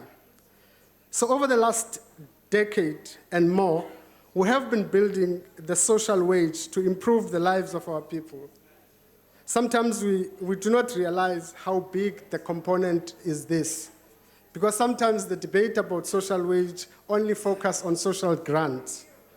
Social wage incorporates a number of other instruments, including, amongst those, free primary health care, no-fee schools, state-subsidized housing, free basic services, water, electricity, and sanitation, employment programs, EPWP and CWP, subsidized transport. There has been, again, a point to the effect that allocations to these services has dropped. Again, I would encourage honorable members to go back to the budget review, because you will realize that key services such as water, sanitation, and electricity infrastructure, allocation to those services has grown substantially. The municipal water infrastructure grant grows by an average of 52% over the MTEF period. On the other hand, provinces continue to provide key social services and basic education, health, etc., by the way, which generates no revenue in itself. Social spending has more than doubled in real terms over the past decade. Social grants provide a safety net for the most vulnerable and contribute to monthly incomes for more than 16 million people. As government, we are determined to defend this social wage from cuts in real terms.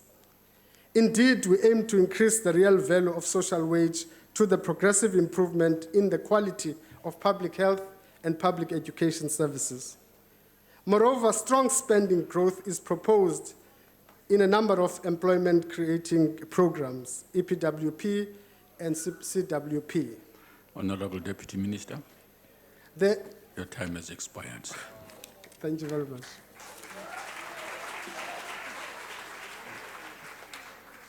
That concludes the debate. Are there any objections to the bill being read a second time? Yes. There is. I now put the question. Those in favor will say aye. Aye. Those against, no. Obviously, the ayes have it. Deputy Speaker, the Democratic Alliance calls for a division. The bells will be rung for 5 minutes.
Utsho kanje. How much? 201. Okay.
Honorable members,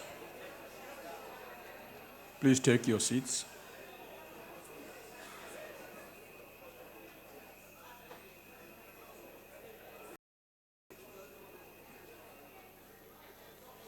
I would like to remind members that they may only vote from their allocated seats. When requested to do so, members must simply indicate their vote by pressing the appropriate button below the yes, no, or abstain signs.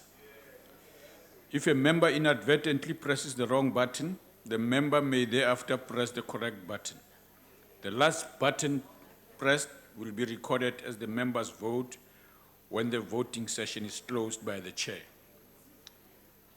The question before the House is that the Division of Revenue Bill be read a second time. Are all members in their allocated seats? Yes. Voting will now commence. Those in favor of the bill being read a second time should press the yes button. Yes. Those against, no. Those wishing to abstain, press the abstain button. Have all members voted? The voting session is now closed.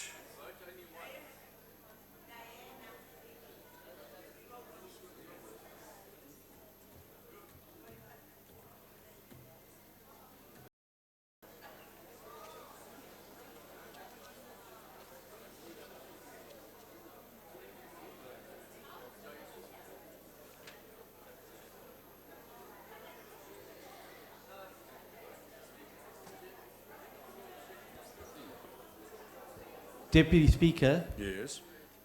I'm sure the Honourable Chair has just come into the door. Can it just be checked that he hasn't voted because he entered the chamber after the doors were closed?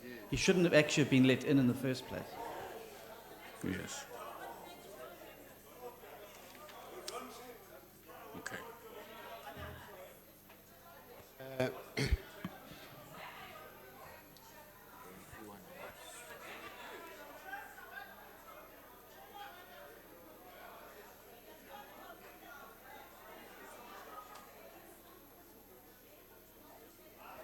All right. Honorable members, I want to announce the results. The yes have 103, the no 6, the yeah, I said 183. Sorry? 1, 2, 3. No. I said 183, honorable members. It's 100, it's okay. If I said that, I'm sorry. It's 183. And anyway, members, it means that we do not make the 201 that is expected. Therefore, the question is postponed for consideration. Members, let's do that. Yeah.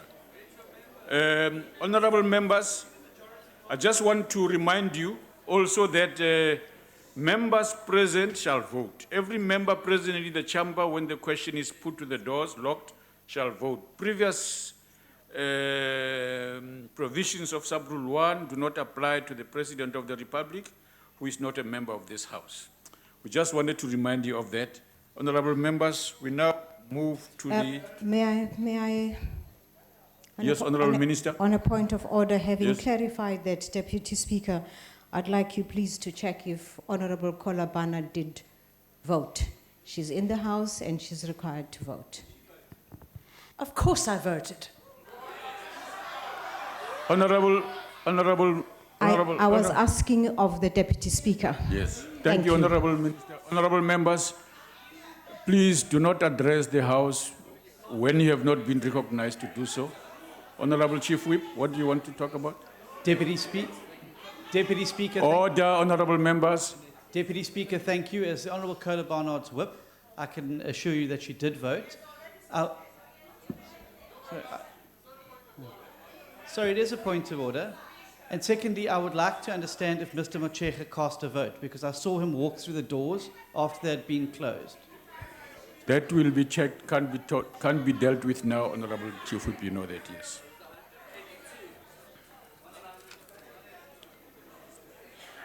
Honorable members, the Secretary will read the fifth order.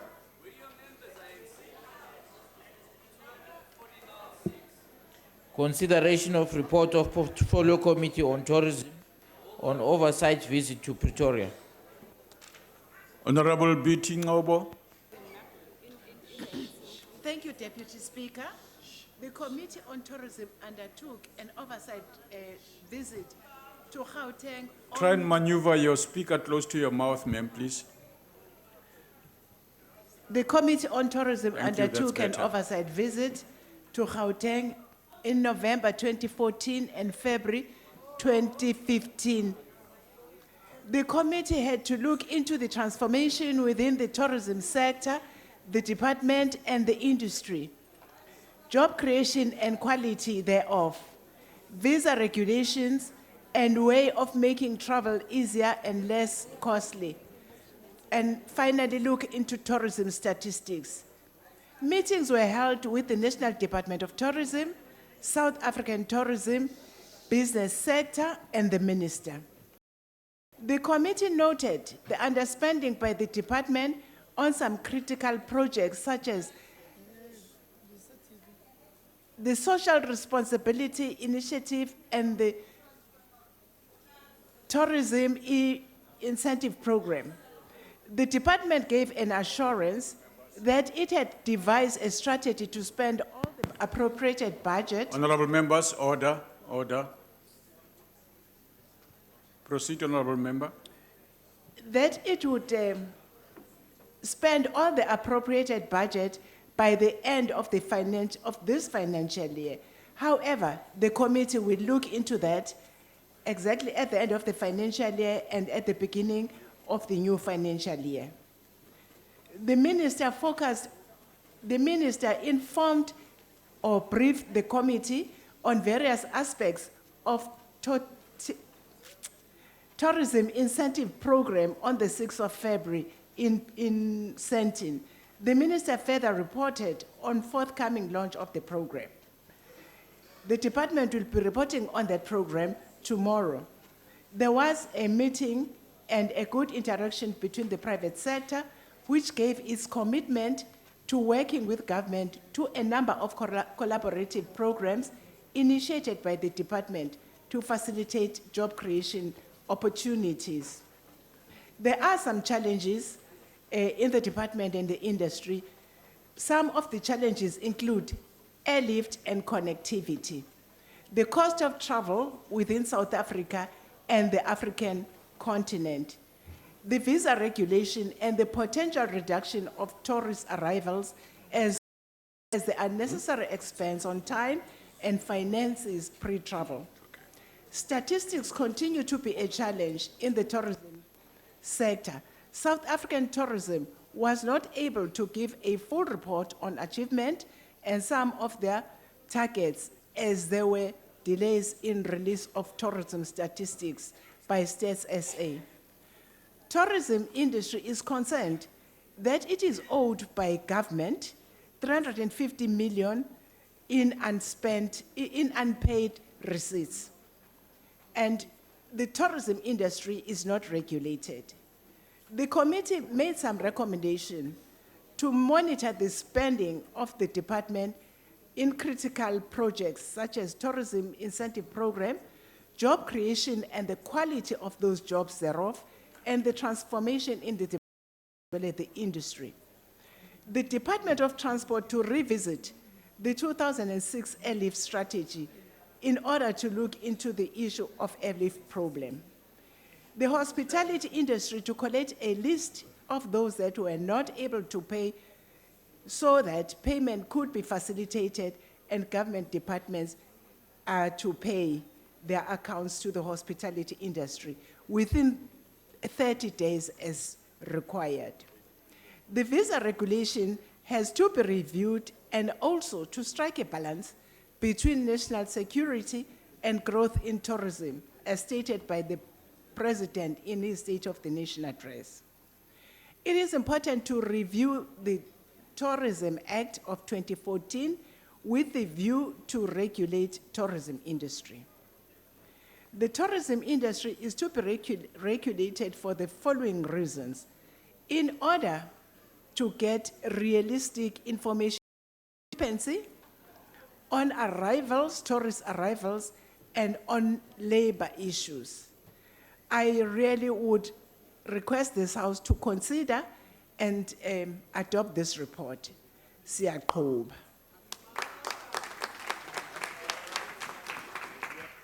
I now recognize the Honorable Chief Whip of the Majority Party.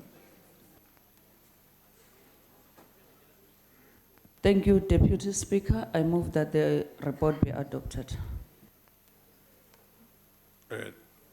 The motion is that the report be adopted. Yes. Deputy Speaker, the Democratic Alliance would like to make a declaration. Okay.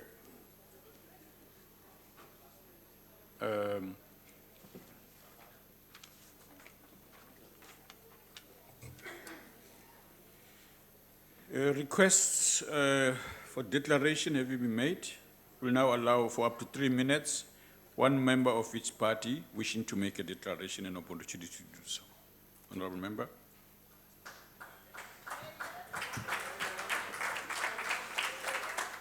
Thank you, Mr. Deputy Speaker. It is important to report on those submissions from our oversight that stood out as critical to growth within the tourism industry.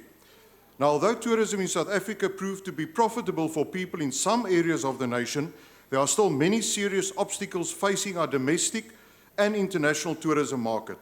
Allow me to unpack what we believe are the most serious issues requiring attention with some proposals. Firstly, the implementation of the new biometric visa requirements for travellers is already proving to be a serious obstacle for people wanting to visit our country. The impact on our economy is severe, and we have proof of this. The solution to this would be the implementation of electronic visas and biometrics on arrival. We need to streamline tourist facilitation to our country. Secondly, Mr. Deputy Speaker, the affordability and limited geographic spread are just some of the negative factors impacting on our domestic tourism market. Now, in an attempt to make suggestions on how to deal with these obstacles, I previously submitted questions on the audit of the current tourism products, especially in rural areas, given the fact that there are many poorly developed and maintained government-funded tourist attractions that remain underutilized throughout the country. Now, in fact, Mr. Speaker, there are more than 700 municipal resorts that were identified as underutilized. Really a pity, considering that these resorts are located in various small towns and built with taxpayers' money and are consequently becoming a huge liability for these municipalities. Now, Mr. Deputy Speaker, the solution is to partner with the private sector to develop affordable holiday resorts that will target new budget domestic markets. Now, clearly there's a lackluster approach to turning around these resorts, which, if sorted out, could go a long way to boosting domestic tourism figures and helping small and rural communities. Ultimately, the key focus of the Department of Tourism must cover actions and policy shifts required to deal with discourse between tourism and poverty alleviation. And because the mere fact that tourism takes place does not imply that money trickles down to the poor. So, Mr. Deputy Speaker, ultimately, we need real measures that tourism does reduce poverty, and with it more employment opportunities and ultimately more emerging small businesses and entrepreneurs in the tourism industry. Mr. Deputy Speaker, the DA supports the report. Thank you. Thank you. Honourable Member.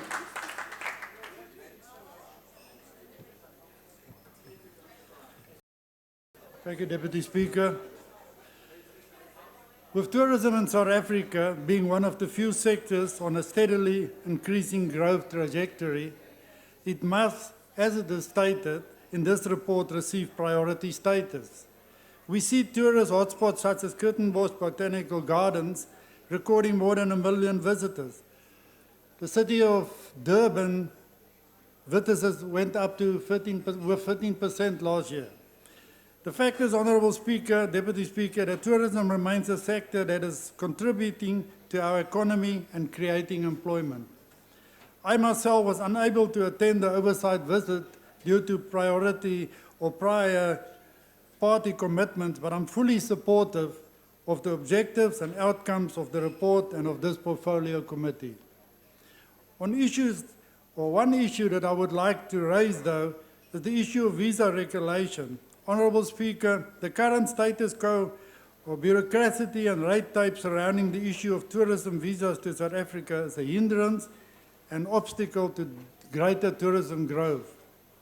We must move quickly into visa issuing regime that is fast and user-friendly. We must be able to compete not only globally but also on the continent as a tourist destination. In this respect, we fully support calls for an e-visa regime, as well as the emulation of regional visa-free region, such as the one currently being used by the Economic Community of West African States, ECOWAS, or the single destination tourist visa currently in use by Kenya, Rwanda, and Uganda. Honourable Deputy Speaker, this we believe will be the key to unlocking the full potential of South Africa as a high tourist growth destination country. I thank you. Thank you, Honourable Member. Any further declarations? Yes, yes, Deputy Speaker. Go ahead, ma'am. We welcome the new revised tourism incentive framework which gives direction to the implementation of the tourism intensive program. We want to say we reaffirm the commitment into the relook into the entire visa regime application space. We also want to explore new technology systems in the visa application space. Which will facilitate easy travel to South Africa, be it for business, leisure, or for educational purposes. The President, in his State of the Nation address, reconfirmed the visa regime relook into the application space. Therefore, we are committed as a country to look at other technologies to look into the easily access of travel to South Africa. We also want to say, as the ANC, we are recommitted to transform, look at growth and access to the tourism industry and business sector so that we remain committed to the cause of transforming this industry and transforming tourism for the benefit of all South Africans, and to make sure that new entrants into this tourism sector get utmost acceptance and they are cultivated and given new skills and given the direction that they need to into the tourism industry and space. Thank you. Thank you, Honourable Member. Honourable members, there be no further indication of anyone wanting to do a declaration. I now put the motion. Are there any objections? The report is therefore agreed to.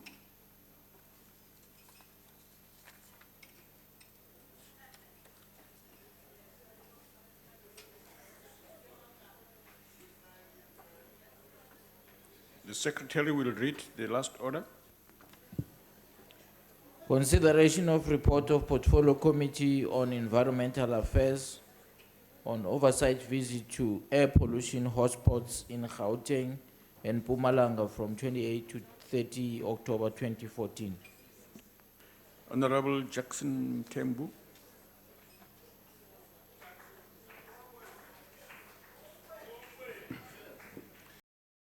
Chairs. Deputy Speaker, on the 26th of February this year, we deposited a committee report titled Report of the Portfolio Committee on Environmental Affairs on the oversight visit on air quality pollution hotspots in Gauteng and Mpumalanga provinces from the 28th to the 30th of October 2014 in our parliamentary ATC. Of course, I must point out, Chair, that I was not personally part of the visits because members know that I was in hospital at the time. But members did indeed undertake this visit. This report, therefore, Chair, captures our visit and our interaction with a number of stakeholders in the environmental sector. Stakeholders that includes, amongst others, Eskom, Sasol, BHP Billiton, ArcelorMittal, to mention a few. The report also captures, Deputy Speaker, our interaction last year in October with a number of non-governmental organizations, including Groundwork, Val Environmental Justice Alliance, Highveld Environmental Justice Alliance, and Val Environmental Justice Alliance. Chairperson, we interacted with all these organizations and businesses with an aim of getting their input on how far we as a country, as a people, as businesses, as NGOs, have moved in living the dictates of our Constitution, which stipulates, open quotes, everyone has the right to an environment that is not harmful to their health or well-being, and to have the environment protected for the benefit of present and future generations through reasonable legislative and other measures, close quotes. Chairperson, we also used the opportunity to visit the Sasol plant and the Eskom plant in Kenda. Through these interactions and visits, we were able to assure ourselves of the legislative progress we have made to protect, particularly in the air pollution hotspots of Gauteng, Mpumalanga, and Northwest, to protect our people from extreme negative effects of pollution. We were able, Deputy Speaker, to also understand that the current democratic government, as opposed to the previous apartheid, has been able to enact air quality legislation whose basis is the reduction of pollutants that impact negatively to our public health. The three gases that collectively account to a decrease in respiratory infections, cardiovascular effects, and cerebrovascular stroke are in the main the ones that are being targeted by our government, working together with the industry. Chairperson and Deputy Speaker, this process of practically protecting our people from dangerous pollutions started in earnest 10 years ago with our government interacting with the industry and civil society. The outcome thereof was an enactment of the Air Quality Act in 2010, which makes it obligatory for all polluting companies to adhere and comply to a regime of gas emissions that are less harmful to our people and the environment. The first and very important date of compliance to this new regime is the 1st April 2015. And another more stringent compliance regime on pollution and gas emissions is 2020. Deputy Speaker, we are quite satisfied with the level of investment and innovation that companies have put in ensuring that they meet the obligations as prescribed in the Air Quality Act and its regulations. We are equally satisfied with the level of participation of our communities through the NGOs in ensuring that companies comply with the spirit and the letter of their emissions license conditions. We should also express our own gratitude for our government's commitment through the Department of Environmental Affairs to protect our people from pollution and its public health hazards through the establishment of air quality hotspots in the country, the deployment of able and competent environmental monitoring inspectors in those areas, but more importantly, Deputy Speaker, the deployment by DEA of air quality monitoring stations throughout the length and breadth of the country to monitor whether our air quality is not negatively impacted upon by pollutants from various companies and households. Deputy Speaker, in the recommendations, we make the point that we should increase our capacity at all levels of the state to monitor and enforce compliance to our air quality by all companies. We also make the point, Deputy Speaker, that there must be regular commissioning of studies by both the state and industry to determine the externalities of air pollution in our priority areas and in South Africa generally. Colonial and apartheid rule has not protected our people from negative impacts of pollution. Deputy Speaker, our democratic state needs to investigate what means and form of compensation within the Honourable principle. Member, your time has expired, sir. Thank you very much. We request that the House adopt this report. We now recognize the Honourable Chief Whip of the Majority Party. Thank you. No objections agreed to. Deputy Speaker? Yes, Honourable Member. The DA would like to make a declaration. Thank you. We don't object, but we'd like to make a declaration. I'm sorry. Please go ahead, ma'am. Thank you very much. It is important for this House to note that this oversight trip took place after communities pleaded with us in a committee meeting to deal with the unacceptably high levels of air pollution in priority areas. They came to hold us to account for the promise Utata Madiba made in 1995 for cleaner, less toxic air for communities around industrial plants. The oversight visit made it abundantly clear to us that strong action was needed to uphold their constitutional right to an environment that is not harmful to their health or well-being, and to have the environment protected from pollution and ecological degradation. Studies, including those by the World Health Organization, attribute air pollution to brain, heart, and lung conditions resulting in premature death. It also degrades the surrounding land and water sources. The department included industry to develop the Progressive National Air Quality Act of 2004 and the listed activities and minimum emission standards of 2013, placing limits on these emissions. They have known for over a decade what was to come, and yet 36 big polluters still applied for postponements. The National Framework for Air Quality Management of 2012 guides what needs to be done in terms of postponement applications. It clearly states that postponements may only be granted if there is compliance with current national ambient air quality standards. Priority areas do not comply. Yet, 23 of the approved applications come from these priority areas and were thus unlawfully granted, as admitted by the Department of Environmental Affairs.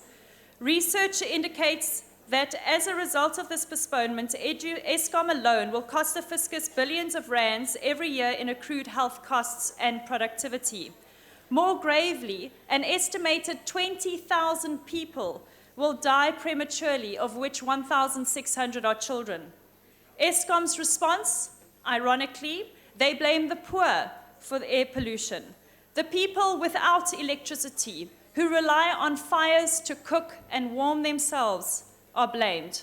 By granting postponements, the ANC government has given polluting industries the license to poison the only vulnerable communities have to breathe for at least another 5 to 10 years. Approving postponement applications in air pollution priority areas has undermined committee interventions, defied legislation, and given industry the license to kill, which assaults Section 11 of the Constitution guaranteeing the right to life. We call on the Minister to retract any postponement granted in any identified priority area. I thank you. Honorable Makubela.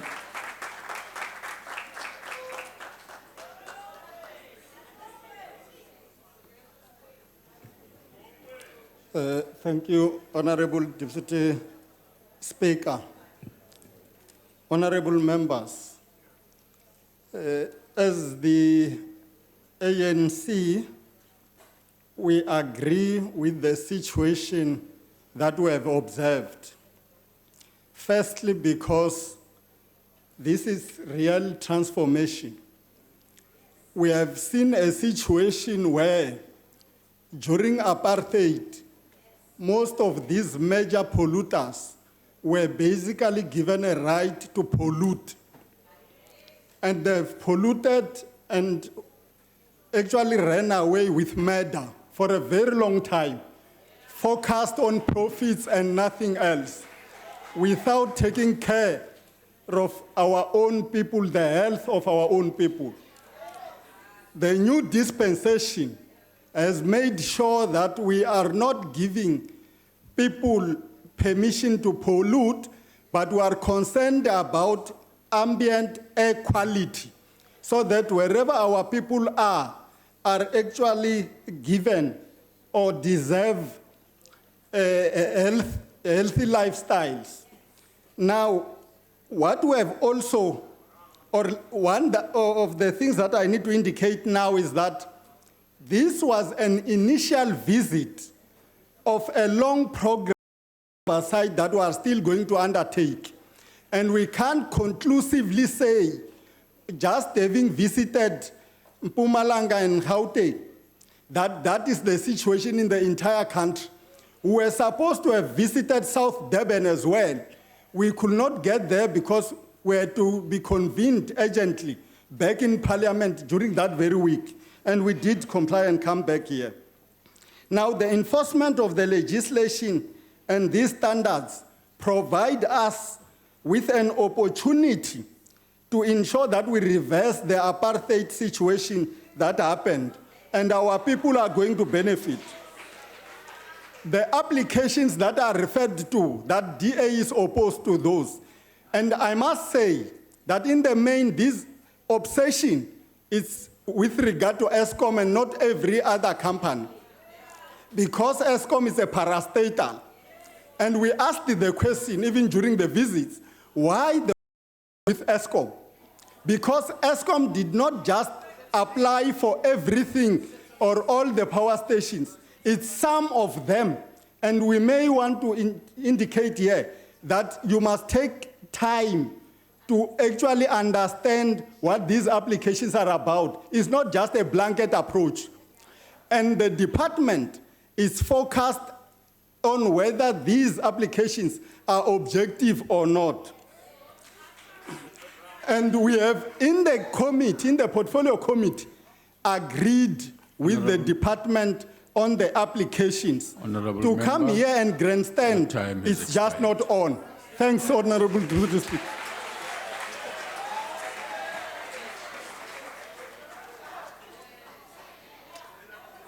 Honourable members, there be no indication of any further declarations. The motion is that the report be adopted. Are there any objections? No objections, agreed to. That concludes the business for the day. The House is adjourned.